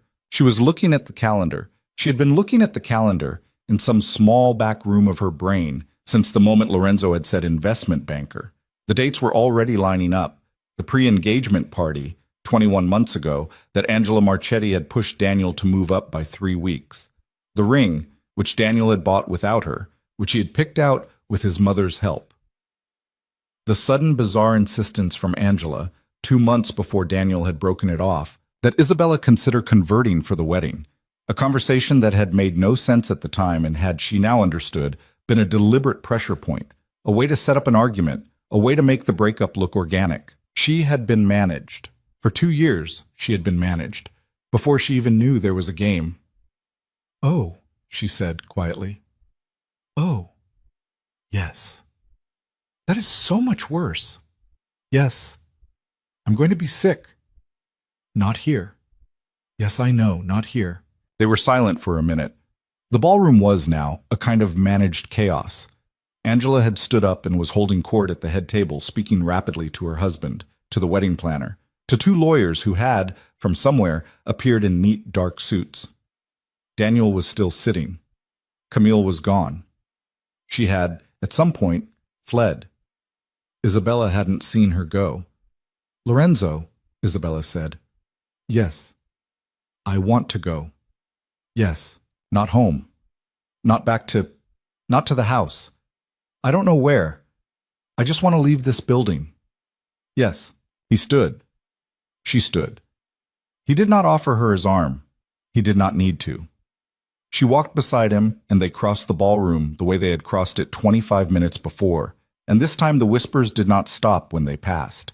The whispers chased them. The whispers climbed onto their shoulders. The whispers were not, anymore, about them. The whispers were about everything. About Theo Whitfield, about Daniel Marchetti, about what Angela had done and who had known and who was next. But some of the whispers were still about Isabella. They had a new shape now, those whispers. She could feel the shape as she walked. It was not the shape of look at her, The one Daniel left. It was the shape of Look at Her. The one who walked in with Lorenzo Viscari on the night the whole Whitfield family went down. At the doorman, the same one in the gray coat, held the door for her. His face was very serious. He did not meet her eyes. He inclined his head instead deeper than before. Outside it was snowing harder. Matteo was already there with the car. Waiting. Engine running. Back door open. He had known, somehow, that they were coming out and exactly when, and he had pulled around without being called. Isabella did not ask how. She got in the car. Lorenzo got in after her. Matteo closed the door. The sounds of the street went away. In the dark of the back seat, Isabella put her face in her hands, and she did not cry because she was past crying, but she pressed her fingers against her eyes for a long time. Lorenzo did not touch her.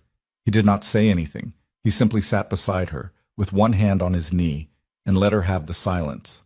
Finally, after a long time, she lowered her hands. "Take me home," she said. Lorenzo leaned forward and said something to Matteo.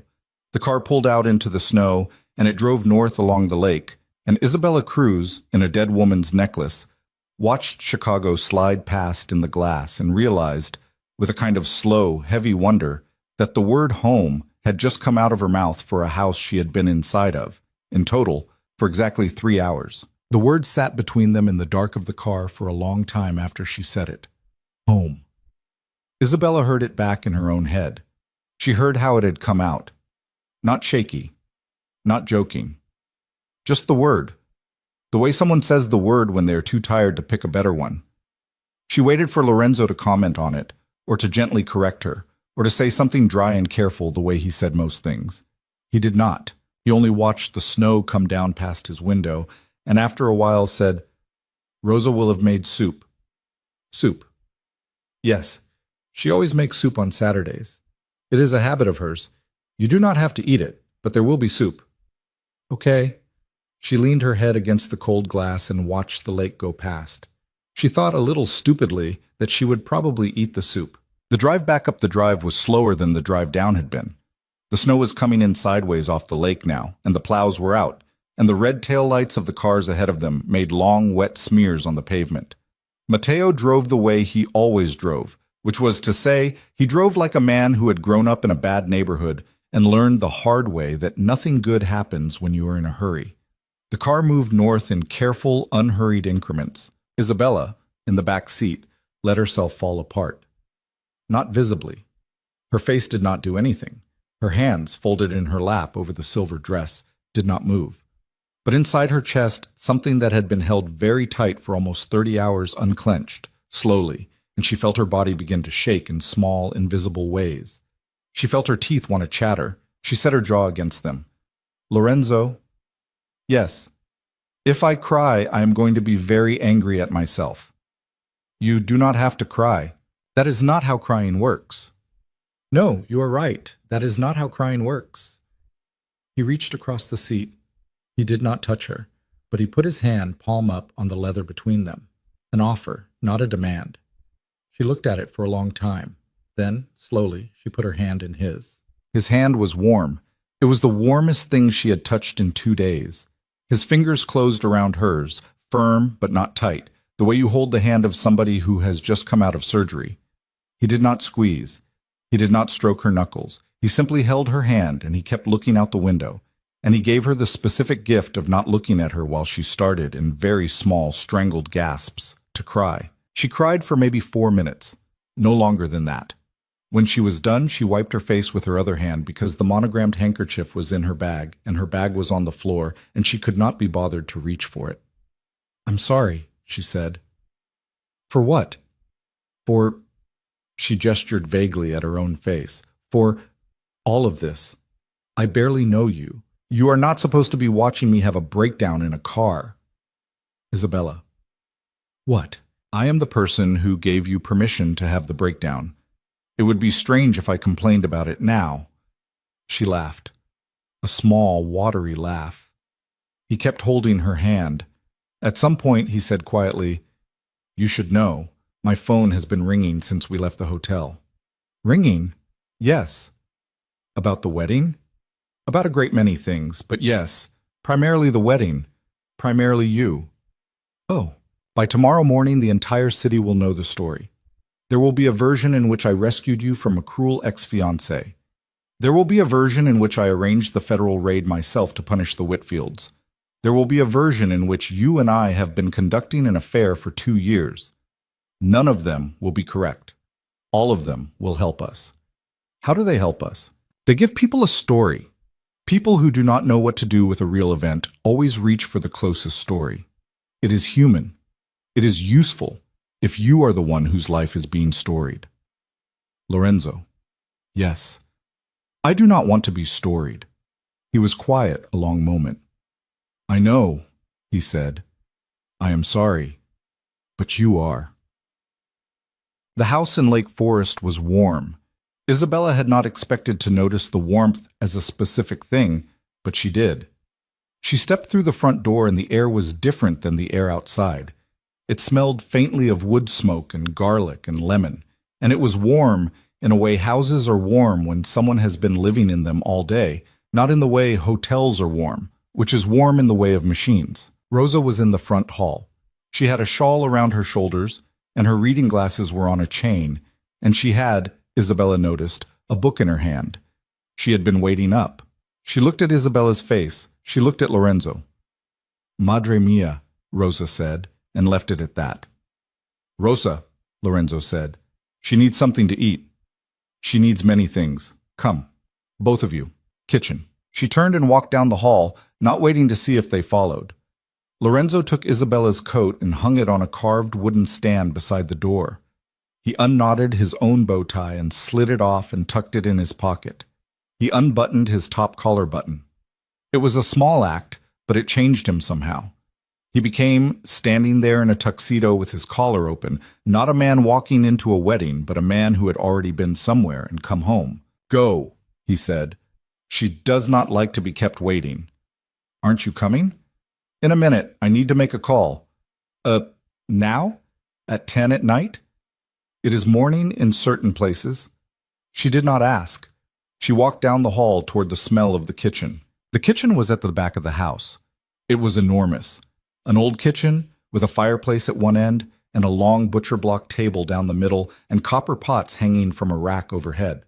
Rosa was already at the stove, ladling something from a heavy pot into a wide white bowl. She set the bowl down at the end of the butcher block, a piece of bread on a small plate beside it, a glass of water, a second, smaller glass of red wine. Sit, Rosa said without turning around. Isabella sat. Eat. Isabella looked down. It was a white bean soup, thick with escarole and sausage, and something that smelled like rosemary.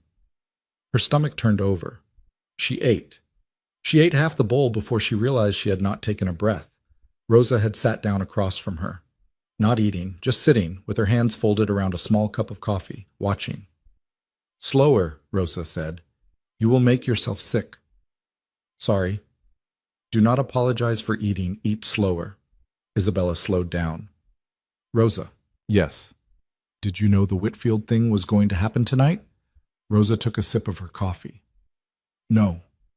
Did he? No. If he had, he would not have taken you to that building, not because of the danger, but because it would have looked, what is the word? Choreographed. He does not like to look choreographed. Oh. He does not always know things, Signorina. He knows many, not all. He is not a god. He is only a man who pays attention. Okay, now eat. You are very thin. I do not know what you think you are doing, being so thin. I have not really been eating for a while. I know, I can see. We will fix that. Isabella ate. Halfway through the second half of the bowl, Lorenzo came into the kitchen. He had taken off the tuxedo jacket somewhere. He was in his black shirt and trousers, the collar still open. He sat down at the end of the butcher block, on Isabella's left, and Rosa, without being asked, got up and set a bowl of soup in front of him, and a glass of wine, and then sat back down across from them both. They ate, the three of them, mostly in silence, with the fire cracking at the end of the kitchen and the snow hitting the dark windows, and somewhere, deep in the house, a clock ticking. Rosa, Lorenzo said eventually. Yes. Go to bed. I will go to bed when I am tired. You are tired? I will be the judge of that. He did not argue. He only smiled, very briefly, over his wineglass and said, "Yes, signora." Rosa clucked at him and stood up and began slowly to clear the table. She waved Isabella off when Isabella tried to help. "Sit, sit. You are not staff. Sit." Isabella sat. After a while, Rosa said good night in Italian and disappeared down some back hallway that Isabella did not know the shape of yet. The kitchen went very quiet. The fire popped. Lorenzo refilled her wineglass and his own. "Isabella, yes, I want to tell you something. Okay?" He turned his wineglass slowly by the stem. He was not looking at her. He was looking into the fire. "I told you, in the car last night, that you reminded me of my wife. I want to be more specific about what I meant because I think you may have misunderstood." "Okay. I did not mean that you look like her. You do not. She was shorter than you. She had lighter hair. Her eyes were brown. You do not look like her. I do not think any two women ever look like each other, really. I think that is something men say when they are too lazy to know a woman as a whole person." "Okay. What I meant was something more specific. I meant that when I saw you on the sidewalk last night, you had the look of a woman who is about to decide something. Chiara had that look once. I saw it on her face one afternoon in the kitchen of her mother's apartment. I was 25. She was 23. Her mother had just told her, in front of me, that if she married me, she would be dead to the family." Chiara stood up from the table. She walked to the window. She stood there for a minute, not crying, not arguing, just standing. And then she turned around and she said, in a voice I will remember until I die, Mama, "Then I am dead. Pass the bread." "Oh, I saw that same look on your face last night, before I even spoke to you. You were standing under an awning in the cold and you were about to decide whether to go home and disappear into your old life or to set fire to it. I wasn't going to set fire to anything. Yes, you were. You just had not realized it yet." She did not answer. She picked up the bread Rosa had left and she tore a piece off, and she ate it because eating was easier than thinking. "Lorenzo," she said. "Yes. You said last night that you had a reason, beyond Chiara, that you needed a wife, or something like one, for the people who watch your household." "Yes." "What does that mean?" He was quiet for a long time. Outside, a branch somewhere cracked under the weight of wet snow. "I run," he said. "A family business. I do not want to lie to you about what it is. You have figured out what it is already. Your father was a police officer. I imagine he told you, at some point, the kind of things he knew about certain names in this city. That is not necessary for tonight. For tonight, you only need to know this. The business has been in my family for 3 generations. My grandfather built it. My father kept it. I, when it was my turn, changed it, slowly, over years. I moved away from certain kinds of work. I moved toward other kinds.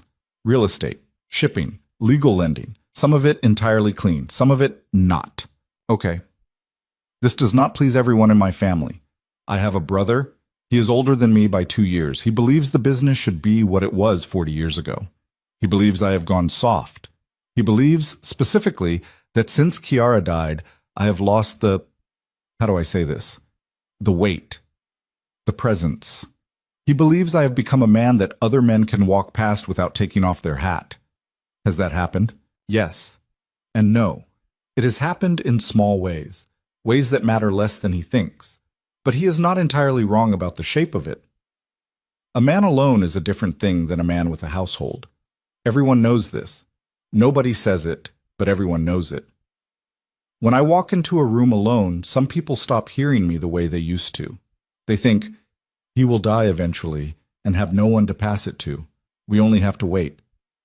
So the wife changes the shape of me, in their eyes. It says, this man is building again. This man has a future to protect.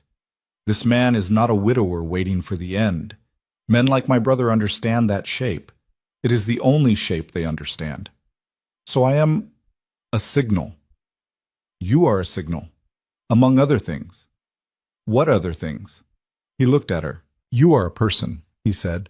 Do not pretend you do not know you are also a person to me. I would not have told you any of this if you were only a signal. A signal does not need to know why. She looked down at her soup. Lorenzo. Yes. Your brother. Is he going to be a problem? He is always a problem. For me. He did not answer immediately. He set his wineglass down. He folded his hands on the butcher block. His hands, Isabella noticed for the first time, had a small white scar across two of the knuckles of the left hand. Old, thin. It had been there a long time.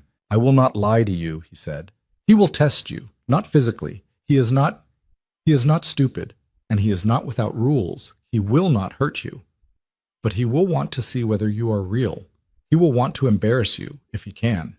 He will want to make you run. If he succeeds, he will have what he wanted, proof that I have made a bad decision. If he does not succeed, he will become slowly quieter about it. That is the best outcome I can give you. Not friendship, quiet. When? Not immediately. He is not here tonight.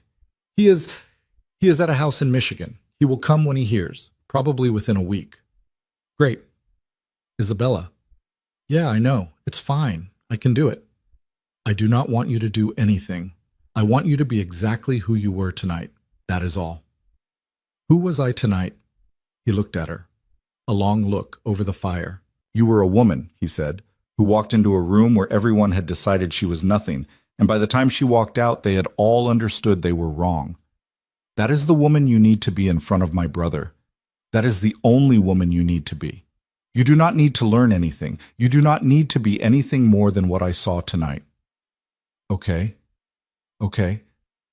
They sat in silence a while. Her wineglass was half empty. She did not refill it. Lorenzo. Yes. My father. Yes. I have to tell him. Yes. He is going to take it very badly. Yes. He is going to think I have lost my mind. Yes. He might not speak to me again. Lorenzo considered this for a moment. Does he live in the city?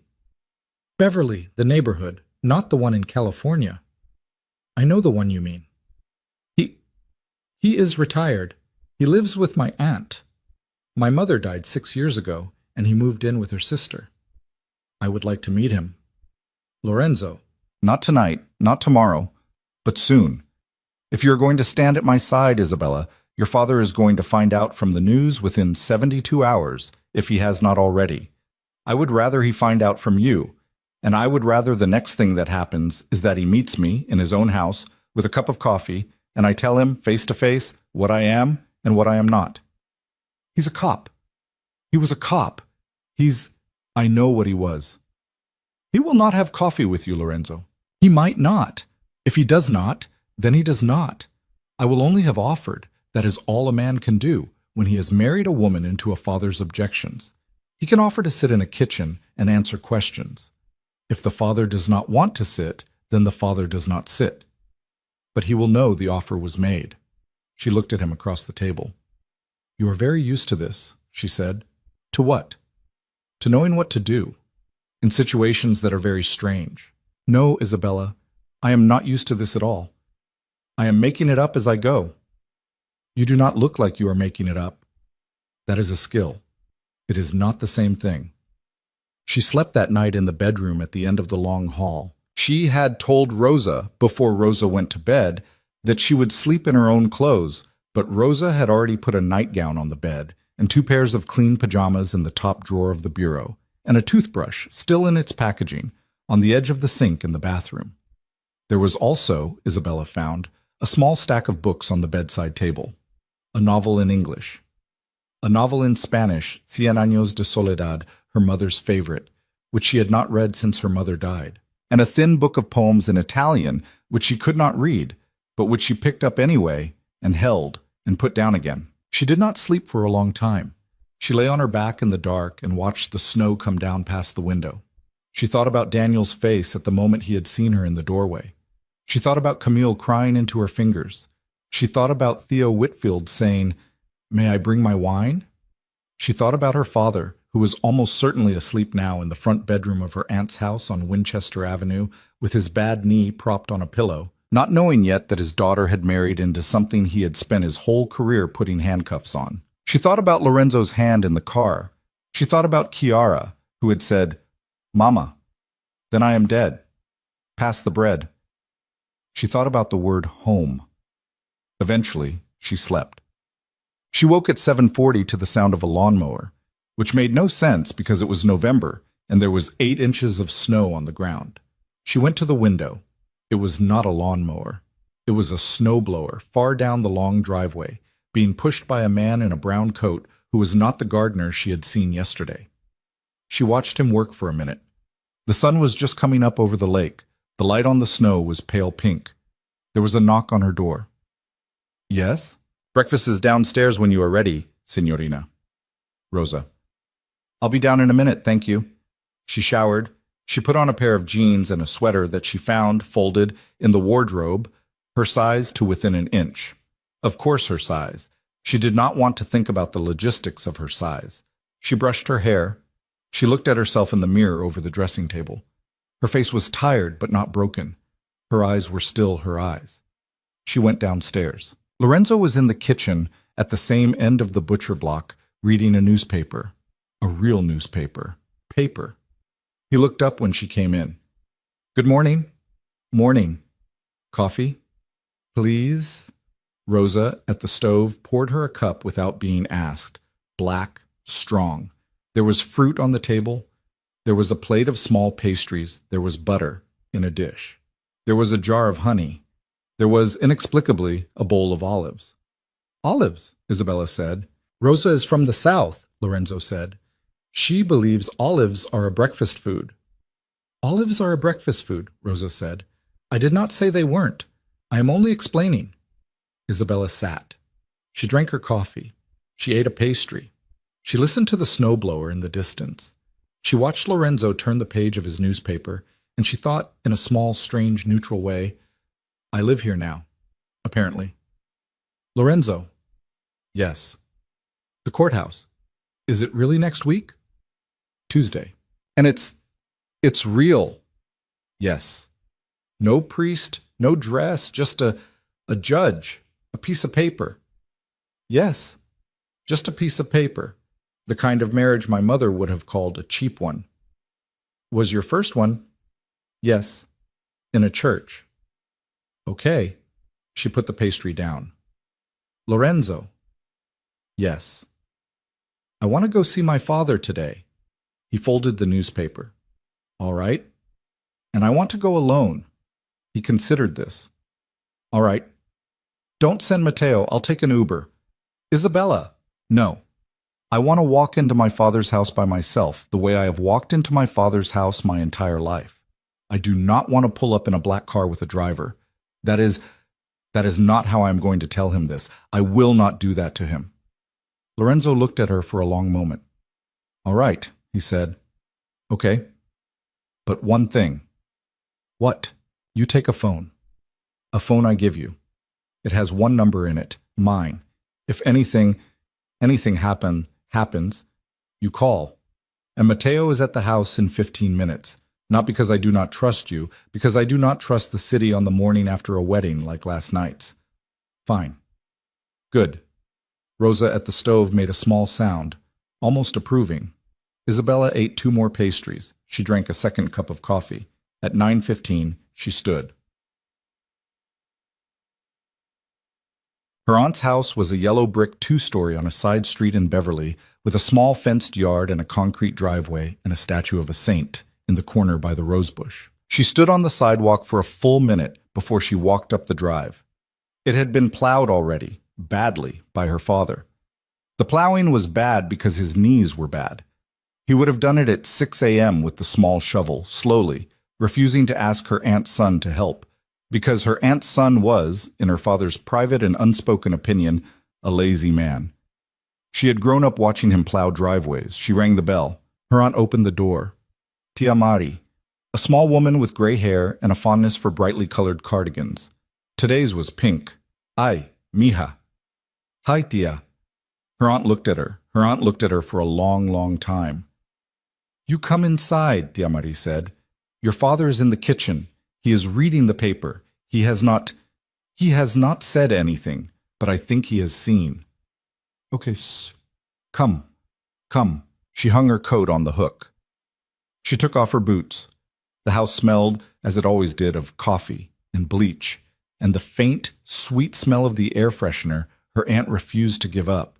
She walked through the living room, past the big television, past the photograph of her first communion, past the photograph of her mother that her father had moved to her aunt's house without asking when he had moved in, and she pushed open the kitchen door. Her father was at the kitchen table. He had the Tribune open in front of him. He had his reading glasses on. He had a cup of coffee at his elbow. He was, when she walked in, looking at page 4. He did not look up. "Papi," she said. "Mija." "Papi, sit down." She sat down, across from him. The way she had sat across from him every morning of her life from the age of 4 until the age of 18, and many mornings since. He turned a page, slowly, deliberately. "Papi, you are in this paper, Isabella." "I figured." "Not on page 1, page 2. A picture from outside the hotel. You are in silver. You look beautiful, mija. I will say that." "Thank you. Your mother would have loved this dress." "Papi." "My friend Luis," her father said, still not looking up, "called me last night at 11:42. He said, 'Alberto, I have to tell you something. I was at a wedding in the city tonight. I saw your daughter. I saw who she was with.'" She was quiet. "I did not sleep," her father said. "I sat in this chair. I read this paper when it came. I am on my 4th cup of coffee. I have not cried, mija, because I'm too old to cry. But I thought about it. I will tell you honestly, I thought about it." "Papi?" "No, let me talk." "Okay." He closed the paper. He took off his glasses. He set them carefully on the closed paper. He folded his hands in front of him on the table. His hands had big knuckles. They always had. She had loved as a child his knuckles. "Isabella," he said, "I have been a police officer for 31 years. I know the name of the man in this picture with you. I know his father's name. I know his grandfather's name. I know the names of the houses they live in, the names of the places they eat, the names of certain streets where certain things have happened that I was not always able to prove. I know, you understand?" "I understand." "I have spent my whole life on one side of a line, mija, and that man has spent his life on the other side of it. I did not put handcuffs on him personally. We did not get that close. But I put handcuffs on men who worked for him. I sat across from mothers whose sons had died because of men like him. I have opinions, mija. I have many opinions." "I know." "And last night I spent 4 hours thinking about those opinions. 4 hours. In this chair. And then I thought about something else." "What?" "I thought about the night you came home from that house. From that apartment you had with that animal. 2 years ago. You called me. It was 2 in the morning. Do you remember?" "I remember. You were not crying. That was the part that made me afraid. You were not crying. You said to me very calmly, Papi, 'I need to come home for a few days.' And I said, 'Come.' And you came. You slept for 3 days. 3 days, mija, you barely got out of the bed. And when I brought you soup on the 3rd night, you looked at me and you said, 'Do you remember what you said?' 'No.' You said, 'Papi, I don't know how I am supposed to be a person anymore.'" She looked down at the table. "I remember that now. I remember it every day. For 2 years. Every day I have watched you go to work and smile at strangers and do your job and come home, and every day I have thought, she is not a person. She is pretending to be a person. My daughter is still in the bed." Her eyes filled. She did not fight it this time. "Papi, last night," he tapped the paper. "Last night I looked at this picture and I saw, mija. I do not like what I saw. I do not approve of what I saw. I think you are going to make my life very complicated in ways I do not want. But I saw, Isabella, in that picture, in your face. I saw my daughter again. For the first time in 2 years, I saw my daughter." She was crying now, openly, not dramatically, just water on her face. "I do not know this man," her father said. "I do not want to know this man. But I will tell you something I did not think I would ever tell you about a man like him." "What?" "If he is the one who put my daughter back in her own face, then he is either the best thing that ever happened to you or the worst, and I am too old to know which. I am only her father. I am not the one who gets to decide anymore." Papi, mija, listen to me. Listen. Okay, if this is real, if you stay with him, you will call me once a week, no less. You will come to this house for dinner once a month. You will let your tia Mari make you her mole. You will sit at this table in this kitchen, in this ugly yellow house, and you will be my daughter, mija. Whatever else you become, you will also still be my daughter. Do you understand? Yes, papi. And if he ever lays a hand on you, lays a hand, mija. You come home, you come to this door. I do not care what his name is. I do not care who he knows. You come to this door. He won't. You do not know that. I think I do, actually, papi. I know it doesn't make sense. I only just met him, but I think I know that. Her father looked at her across the table for a long time. His face was tired and very old, and she had not noticed until this morning how much older he had gotten in the last 2 years. Then he nodded, once, slowly. Okay, he said. Okay? Okay, mija, okay. I'm going to get you some coffee. Tia Marie, ven, bring a cup for your niece. Her aunt, who had clearly been listening from the hallway and was not even pretending otherwise, came bustling in with a mug. She put it in front of Isabella. She put a plate of pan dulce in front of Isabella. She put a hand on Isabella's shoulder briefly and left it there for a count of 3, and then took it away. Eat, Tia Mari said. Flaca. Everybody keeps telling me I'm too thin. Because you are, mija. Isabella laughed. It came out wet, but it came out real. She picked up a concha, and she tore off the sweet yellow top, and she ate it the way she had eaten them in her mother's kitchen when she was small. Her father opened the paper again. He put on his glasses. But he did not read.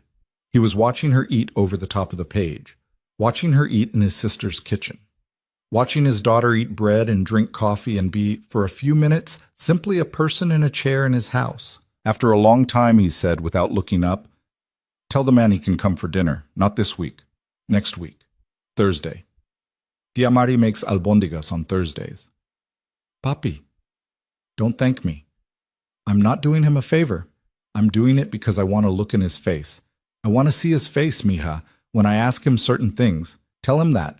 Tell him Alberto Cruz wants to look at his face. Okay, I'll tell him. Good. He turned another page, casually. Like the conversation was over. Like the ceiling of her life had not just reformed, wrong side up, over her head. She sat at her father's kitchen table, and she drank her coffee, and she understood, in a slow, quiet, almost embarrassing way, that the things she had come here afraid of had not happened. Her father had not told her to leave. Her father had, in his stubborn, complicated, cop-shaped way, told her he saw her, told her he loved her, told her he would sit across a table from a man he had spent his whole life on the other side of, because she had asked him to. She thought for a second about Lorenzo, standing in the kitchen of his own house the night before, saying, "A father who will not sit, but he will know the offer was made." She thought also that Lorenzo had been more right than he'd known. Her phone buzzed in her pocket. The new phone, the one with one number in it. She pulled it out under the table. A single line on the screen. "Tell me when you are ready, and Mateo will come. Take your time." She looked at it for a long moment. Then she typed back with her thumb, very slowly, "Not yet. I'm going to stay for lunch. My aunt is making mole." She slipped the phone back in her pocket. She took another piece of concha. Her father, across the table, grunted, in his father's grunt, a grunt that had meant fine her whole life. Outside, the snow kept falling on Beverly, on the small yellow house, on the statue of the saint by the rosebush, on the whole ordinary Sunday morning of a whole ordinary neighborhood that had, overnight, without knowing it, become the in-law family of a man whose name nobody on this block would ever, out loud, agree to say. The albóndigas dinner with her father happened on the second Thursday. It was moved once because Lorenzo's brother flew in on the first Thursday, and Lorenzo could not be in 2 rooms at the same time, and for the kind of conversation Lorenzo was going to have with his brother, there was only one right room and only one right day. Isabella did not meet the brother, not that first time. She did not ask what the conversation was. Lorenzo came home from it at 2 in the morning and sat at the end of the butcher block in the kitchen and drank a glass of wine without speaking, and then another, and then set the glass down and said, "He will be quieter now." "Just quieter?" "Yes. I told him I wanted quiet, not friendship. He is giving me quiet. Is it real quiet, or is it the kind of quiet that is waiting? He looked up at her with something almost like a smile. You are learning quickly, Isabella. I had a good teacher. You had a very bad teacher. You had a week. A week with you is not a normal week. No, it is not. He finished the second glass, and then he went up the stairs, and he slept in his own room at the other end of the hall, and she slept in hers. And that was, for now, still how they did it. The civil ceremony had happened on the Tuesday.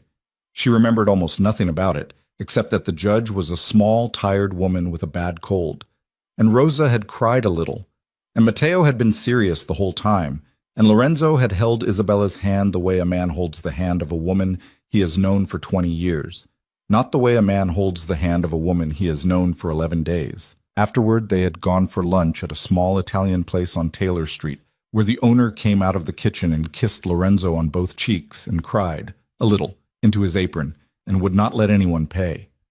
Isabella had eaten a plate of pasta so good she had, for the first time in 2 years, forgotten, for an entire minute, that she had ever been engaged to anyone. That was the wedding. A courthouse, a tired judge, a plate of pasta, a housekeeper crying in the back of a cab. It was, Isabella thought afterward, probably the best wedding she could have imagined for herself, and she did not think that was a failure of imagination so much as a correction of one. Now it was Thursday, the second one, and she was in the passenger seat of a car she was driving herself, because her father had, on the phone that morning, said very firmly, "Mija, you drive yourself. You come through your own front door."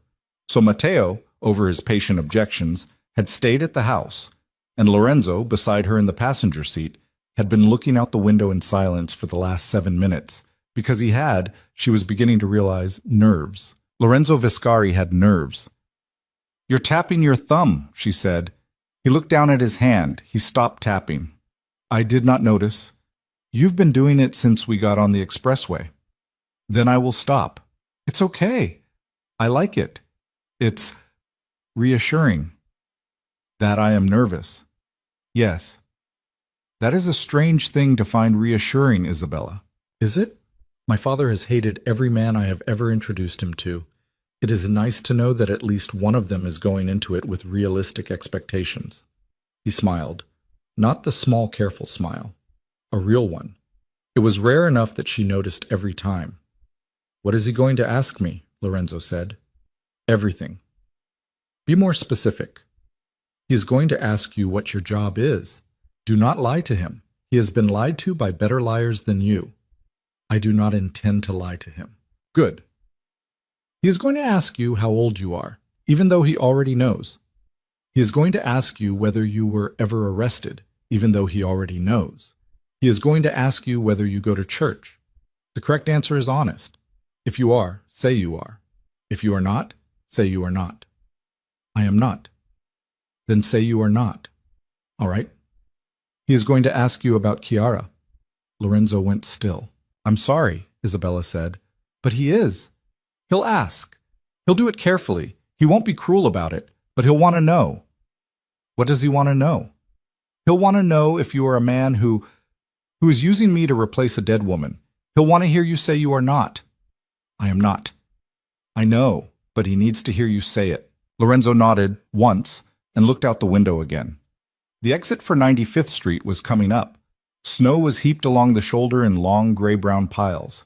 A crow sat on top of one of them, eating something. "Isabella." "Yes." "If your father does not approve of me tonight, after all of it, after the answers, if he does not approve, he'll still let me come for dinner." "That is not what I mean." "I know what you mean." She put her blinker on. "If he doesn't approve, then he doesn't approve, Lorenzo. He is my father. He is allowed to disapprove of me. He has disapproved of me 3 or 4 times in my life. It has not once made me stop being his daughter." "Okay." "The question is whether you can sit through a dinner where he is polite to you but does not like you." "Yes, I can sit through that." "Good, because that is the most optimistic version of tonight." She signaled, she took the exit, and she drove the last 8 blocks to her aunt's yellow brick house. Her father opened the door himself. He had, Isabella saw, put on a button-down shirt. Not a tie. A tie would have been a concession too big for a man like Alberto Cruz, but a button-down shirt tucked in over a pair of dark slacks and the dress shoes he had last worn to her college graduation. His hair was combed. He had shaved that morning. She could see the small nick on his chin from where his hand had shaken a little. He looked at Lorenzo on the porch. Lorenzo looked back at him. For a long moment, nothing happened. The two men stood there, one on each side of the doorway, in the yellow light from the porch bulb, and the silence was the kind of silence that happens when two grown men of different generations and different countries and very different careers are deciding, in real time, how they are going to handle each other. Then Alberto Cruz held out his hand. Alberto. Lorenzo. They shook. Her father's grip, she could tell from where she was standing, was a little harder than it needed to be. Lorenzo's, she suspected, was exactly as hard as it needed to be, and not more. Come in out of the cold. My sister made albondigas. She has been cooking since 11 o'clock. I hope you like soup. I like soup very much. Good. He stepped aside. They ate in the small dining room. Her aunt had put out the nice placemats, the embroidered ones that had belonged to Isabella's mother, which never came out of the sideboard except on Christmas, and on the day Isabella had passed the bar. Tia Mari kept putting more tortillas on the table. She kept refilling Lorenzo's bowl before he finished the first one. She kept, when she thought no one was looking, giving him small appraising glances, which he pretended not to notice. Her father asked his questions, not in order, not like an interview. He moved around them the way a good detective moves around a suspect. He let the questions sit inside conversations about the weather, and about the bears, and about the price of gas, and about a roof repair Tia Mari was thinking about. Lorenzo answered all of them. Short answers when they were short questions. Longer, careful answers when the questions were larger. How old are you? 42. You have been arrested. Twice. When I was much younger. Once for public fighting, once for resisting. Neither was prosecuted. Chicago police? The second one. The first was in New York. I was 19. What are you paid for? Officially. I own 4 buildings in the Loop. I own a shipping company. I hold shares in several legal lending operations. That is what appears on my tax returns. Most of it is real. Most of it. Yes. Not all. No, sir, not all. Her father took a long sip of his coffee. He looked at Lorenzo over the rim of the cup. At least you will not lie to me at the table. I will not lie to you at your table. And at other tables. Alberto, I am going to say something with respect. I have been, in my life, at a great many tables. I have told the truth at some and not at others. I will not pretend to you that I am a saint. I am not one. I will tell you, because it is true, that I have never heard a person who was not already inside the same work as me. And I have never been the kind of man who lifts a hand to a woman or a child. That line I do not cross. My father did not cross it. My grandfather did not cross it. I will not cross it. You are telling me this because of my daughter.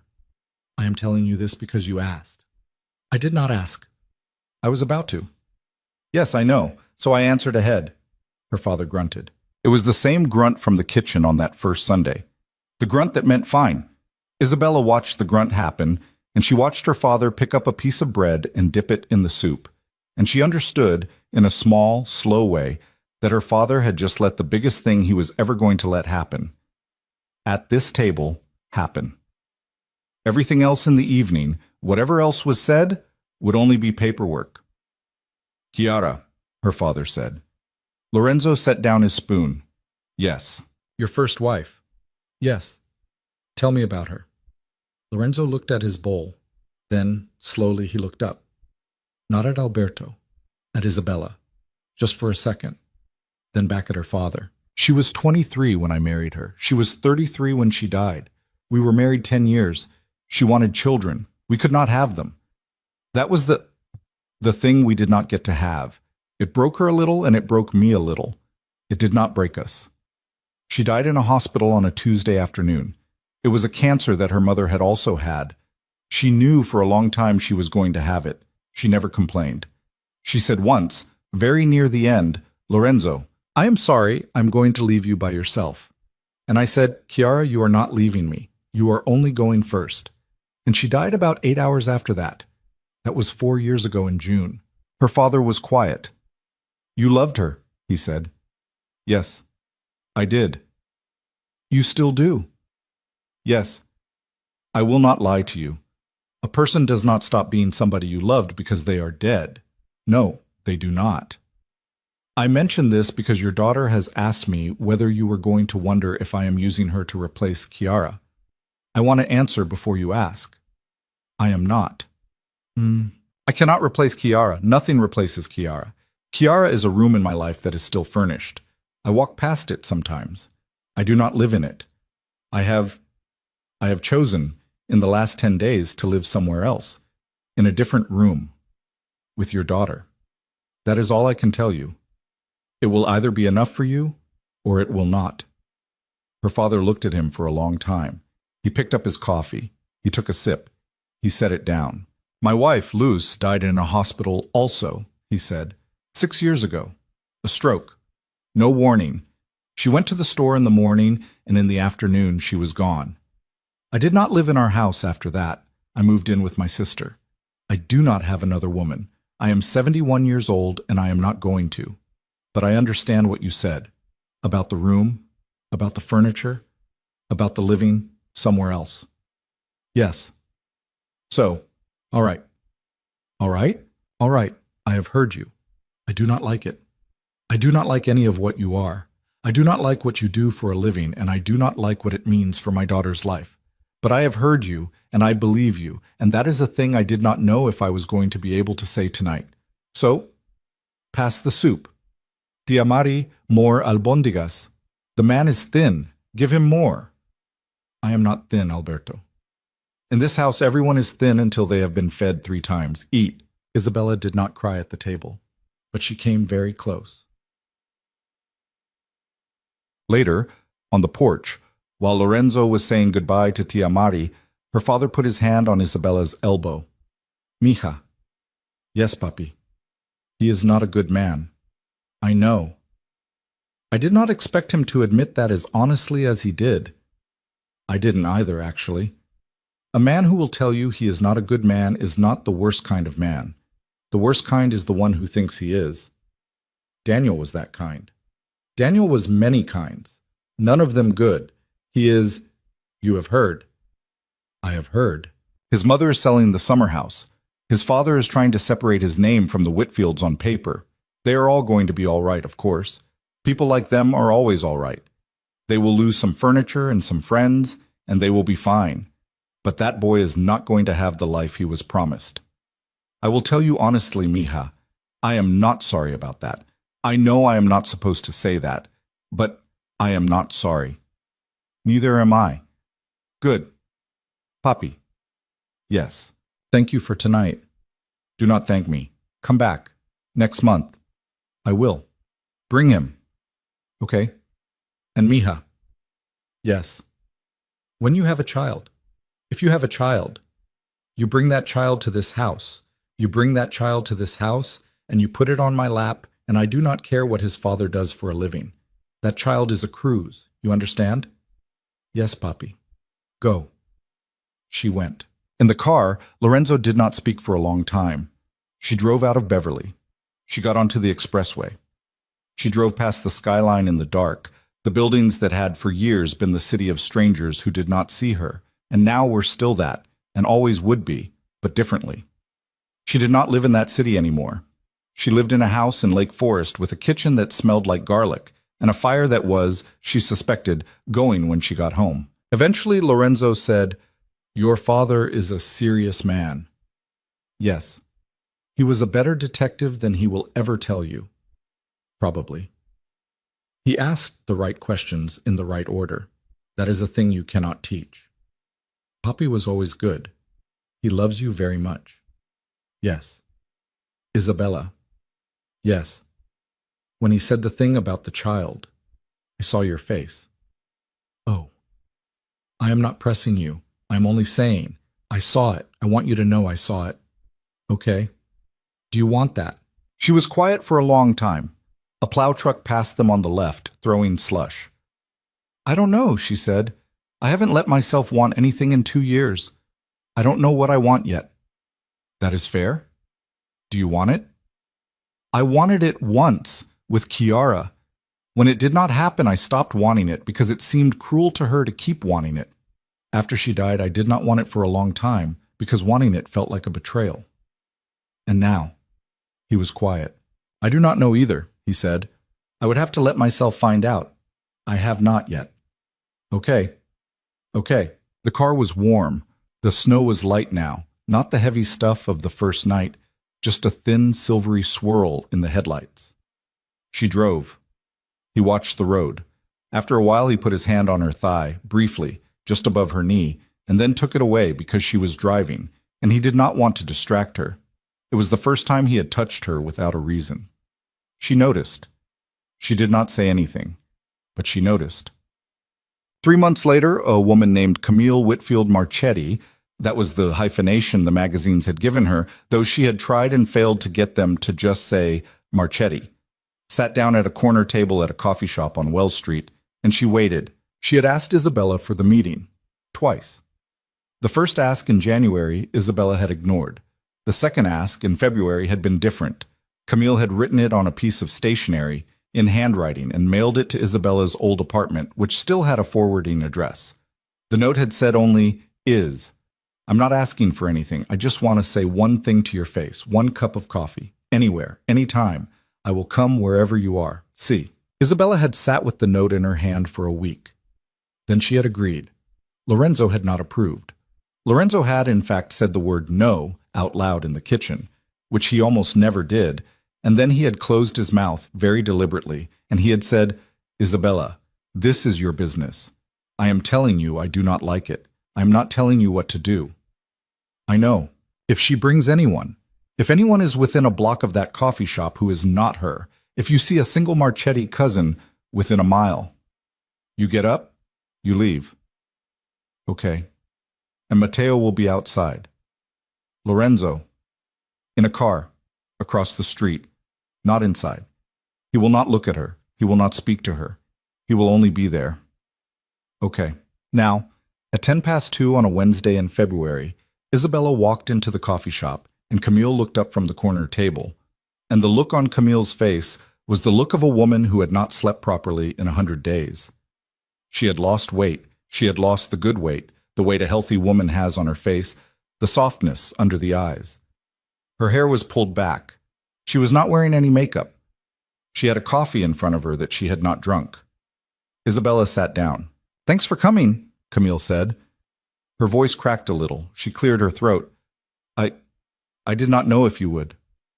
"I didn't know either." "Do you want... I can get you a..." "I ate. I'm fine." "Okay." Camille looked down at her hands. "I'm going to talk for a minute," she said, "and then I'm going to leave, and I'm not going to ask you for anything. Is that okay?" "That's okay." Camille took a breath. "I slept with Daniel for 2 years before you knew." "I know. I slept with him because I was in love with him. That is the first thing I want to say. I did not do it as a game. I was not trying to steal him from you, or I was. But I also loved him. Both of those things are true. I know that doesn't fix anything. I just want you to know that I was not pretending." "Okay." "The second thing." Camille looked up. Her eyes were red. "The second thing is that I knew about the calendar." Isabella was quiet. "You knew about the calendar?" "I didn't know everything. I didn't know about my dad's. I didn't know that was coming. Or I didn't know it was coming that fast. But I knew that Angela wanted the wedding done before certain things. And I knew that meant you had to be out of the picture. And I went along with it. I want you to know that. I could have said, 'Daniel, wait. Tell her now. Tell her honestly.'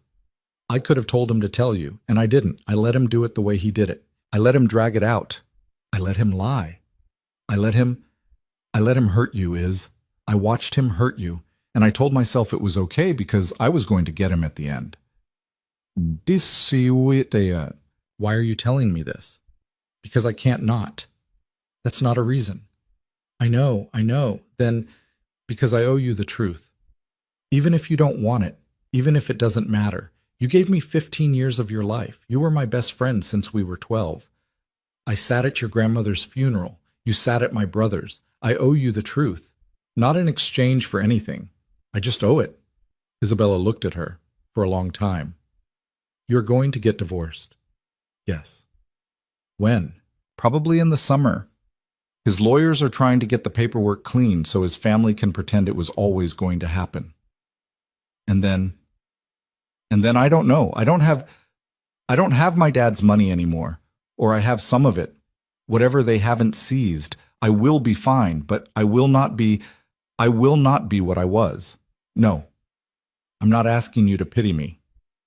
I don't pity you. Okay. Camille. Yes. I am not going to forgive you today. I didn't ask you to, and I am not going to forgive you next year, and probably not the year after. I don't know if I am ever going to forgive you. I want you to understand that. I want you to leave this table understanding that. Okay? Yes, I understand that. But I'm going to say one thing to you, and then I am going to leave. Okay? Isabella leaned forward. Her voice dropped. You took my life, Camille. You and Daniel and Angela and my life in the city and my apartment and my engagement, and you took it and you held it underwater until it drowned and you walked away and you built your own life on top of it. And I want you to know that for a long time, for almost 2 years, I believed that was the end of my life. I believed I had been given one life and you had ended it, and I was just going to exist in the after forever. I believed that, Camille. That's what you did to me. You made me believe I was already over. Don't listen. Okay. And then, for reasons that have nothing to do with you and everything to do with me standing on a sidewalk on the worst night of my life and deciding to do something about it. For those reasons, Camille, I got my life back. And it is not the life I would have built. It is a strange life. It is a life with a lot of things in it I do not understand yet. It is a life I am going to spend the rest of my years figuring out. But it is mine. It is mine, Camille. And it is better than the life I was going to have with Daniel. It is better. I'm not saying that to be cruel. It is just true. It is a bigger life. It is a braver one. I am more of a person now than I was at my engagement party, Camille. And I will tell you the worst possible thing I could say to you as someone who used to love you. I should thank you. Camille started to cry, quietly. I'm not going to thank you, because you don't deserve that. You don't get to be a character in my redemption story, Camille. You do not get to be the reason I became stronger. I am not going to give you that. But if I were being completely honest, if I were being the kind of honest you are pretending to be with me right now, I would say that the thing you did to me broke my life open and made me find out what was inside of it. And what was inside of it was bigger than what I was building with him. That is true. I am telling you that because you asked for the truth, and I will give you the truth. I am telling you that because I am the person now who can tell you that without shaking. Camille was crying. Okay, she said. Okay, thank you. Thank you for telling me. Don't thank me. I won't. Sorry, I won't. Camille. Yes, I hope you figure out a life. I really do. I am not saying that to be generous. I hope you build something that is yours. Not what Angela wanted. Not what your father wanted. Something that is just yours. Because otherwise, you are going to spend the rest of your life being a woman who destroyed her best friend for a man who is already, I promise you, going to leave you next. And you deserve better than that, even you, even now. Isabella stood up. She did not hug her. She did not touch her. She did not even look back, really, as she walked out. She pushed through the door and into the cold, and she crossed the street, and she got into the passenger seat of the car where Mateo was waiting. And she looked through the window at the coffee shop, and she saw Camille sitting alone at a corner table, crying into her hands. Home, she said to Mateo. Yes, ma'am. The spring came in slowly. The snow melted in dirty stages, the way it always did in Chicago.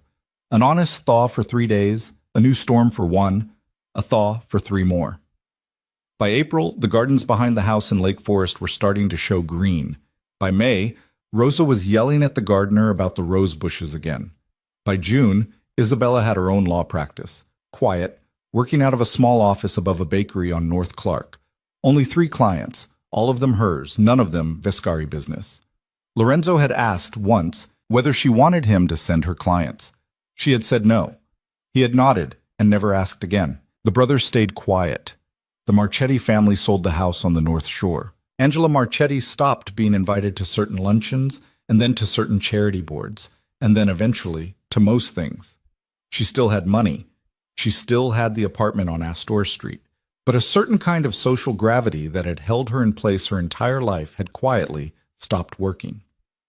Isabella heard this from her cousin Marisol, who had a friend who cleaned at one of the clubs, and who had reported that Angela Marchetti had been seen last week, sitting alone at a two-top by the window, eating a club sandwich, and nobody had stopped at the table to say hello. Isabella did not feel triumphant when she heard this. She was surprised by that. She had expected for a long time to feel triumphant. She had rehearsed on sidewalks in November exactly how triumphant she was going to feel. But when the moment came, what she felt was mostly tired and a little sad, and underneath those, a small, clean, unfamiliar feeling she eventually understood to be neutrality. Angela Marchetti, it turned out, was not the size of Isabella's life. She had never been. Isabella had only thought she was, because Isabella had been too small in those years to see around her. Now she could see around her. Angela ate her club sandwich. Isabella went home. Brecon. One night in late June, Isabella sat on the stone steps of the back of the house, looking at the lake. It was one of those summer nights in Illinois that feel borrowed from somewhere else. Warm, soft, smelling of cut grass and old roses. No bugs yet because it was still early enough. The lake was flat. The light on the water was that low, slow gold that only happens for about 9 minutes a night. Lorenzo came out with 2 glasses of wine. He sat down beside her, not close, not far. He handed her a glass. "You're thinking," he said. "I am always thinking. You are thinking something in particular." "I am thinking about my mother." She would not have liked any of this. Probably not. She would have been very polite. To you. She was always polite. She would have made you her mole. She would have asked you about your family, and she would have nodded in all the right places. And then, after you left, she would have turned to me and she would have said, "Isabella Cruz, I did not raise you for this." What would you have said? I would have said, "Mama, no. You didn't raise me for this. You raised me for something smaller, something safer. And for 30 years I was trying to build that. And when it broke, Mama, I did not know how to build it again. And I needed someone to tell me I did not have to. I needed someone to tell me that the life I had been building was not the only life." And what would she have said? I don't know. She would have been quiet for a long time, like my father was quiet.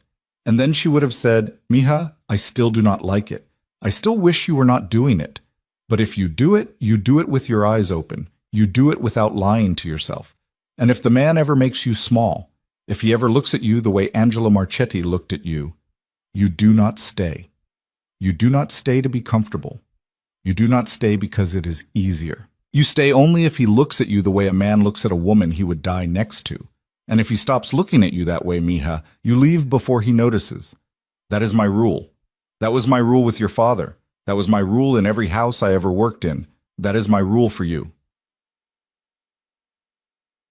Lorenzo was quiet. "That is a good rule," he said. "Yes.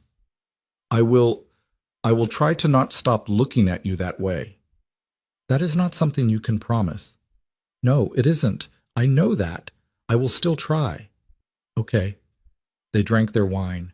After a while she said, "I think I want to try." "Try what?" The thing.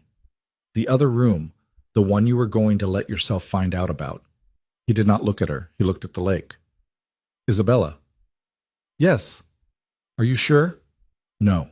"Good. Being sure would be a lie." "Probably." "Okay." "Okay." "Okay, we will let ourselves find out." She put her head, very carefully, on his shoulder. It was the first time she had done it. His shoulder was warm. He was, she had learned, warmer than most people. She had always run cold. He had always run warm. They balanced each other that way. After a while he said, "Isabella." "Yes." "You saved my life, you know." "I did not." "You did. I was not." I was not going to die. That is not what I mean, but there is a kind of living that is only waiting. A man who has lost his wife and does not want to find another life. A man who runs a business he does not love anymore because he does not know what else to run. A man who eats dinner alone for 4 years. I was that man, Isabella. I was going to be that man for a very long time. And I saw you on a sidewalk on a night in November, and I thought, there's a woman who is about to decide something. And I made a decision too. I made it right there, in the car. Before I even spoke to you, I decided that I was going to try to be alive again, and I have been. Since the minute you sat in my car, I have been. She did not answer. She did not trust her voice. You did that, he said. You did not know you were doing it, but you did it. You saved mine too. No. You saved yours. I only opened a door. You chose to walk through it. That was you. Do not let me take credit for that. You opened the door. Doors are easy. The walking is hard. Both are hard, Lorenzo. Maybe. They sat on the stone steps for a long time. The gold left the water. The sky went purple, and then blue, and then dark. Somewhere in the house, Rosa was doing dishes. Somewhere in the driveway, Matteo was smoking the one cigarette he allowed himself each day. A neighbor's dog, 2 houses over, barked once at a rabbit, and then gave up. Lorenzo. Yes. One more thing. All right. I am not the queen of anything. No? I heard people say it once, at a party in January. Somebody pointed at me and said, "That is the queen." I heard it. I almost laughed. And I don't want to be a queen. I don't want to be the thing your brother thinks I am, or the thing Angela Marchetti thinks I am, or the thing Camille thinks I am. I don't want to be a story. I want to be a woman. I want to be a woman who is married to a man she is figuring out. I want to be a woman who has a law practice above a bakery. I want to be a woman who has dinner at her father's house once a month. I want to be a woman whose husband, one day, maybe, learns to laugh out loud at the dinner table instead of just almost smiling at his wine glass. I will work on the laugh. Work on it. I will work on it. That is all I want, Lorenzo. I don't need to be a queen. I had the crown on for one night. It was heavy. I don't want to wear it every day. Good. Then you will not. Good. A little later, she stood up. She held out her hand to him. He took it. He let her pull him up. He was heavier than he looked. She had never noticed that about him before. Come inside, she said. It's getting cold. I thought you said I ran warm. I do. I run cold. It is my rule. Now come inside. They walked into the house. And somewhere in a city she no longer thought about, in a neighborhood she had stopped driving through, a man named Daniel Marchetti was learning, slowly, the shape of a life he had not prepared for. A life without his mother's money, without his father-in-law's name, without a wife who trusted him, without a best friend who had, 2 years earlier, stood in a doorway and stopped being the thing he had used to measure himself against. And somewhere in a 2-bedroom rental in Lincoln Park, Camille Whitfield Marchetti was learning, also slowly, to be a person without either of her 2 marriages, the one she had helped break and the one that had broken under her. She would get there eventually. She would meet somebody new. She would, in about 4 years, open a small business with her own money. She would never be the woman she had been at 28. Isabella would never see her again. And somewhere in a yellow brick house in Beverly, Alberto Cruz, who was 71 years old and had bad knees and had buried his wife 6 years too soon, sat down in his sister's kitchen and opened his newspaper, and he did not read it because he was too busy thinking about his daughter. About how, 3 weeks earlier, she had sat at this table and eaten 2 whole conchas and laughed at one of his bad jokes. About how, at Christmas, she had brought him a bottle of grappa from Italy that her husband had sent for. About how his wife, Luce, had said to him once, near the end, "Alberto, if she ever loses her way, she will find it again. She has my head, remember that." And how he had forgotten that for 2 years, and how he had remembered it again on a Sunday morning in November, in the middle of a cup of coffee, when his daughter had walked into his sister's kitchen and been, for the first time in 2 years, herself. That is the thing, you see. That is the thing about a life that breaks. Most of them break because someone else broke them. That is always the first story. The one you tell yourself at 3 in the morning, the one you tell the bartender, the one you tell the mirror. Someone did this to me. Someone took this from me. Someone made me small. And usually, that is true. Usually, someone did.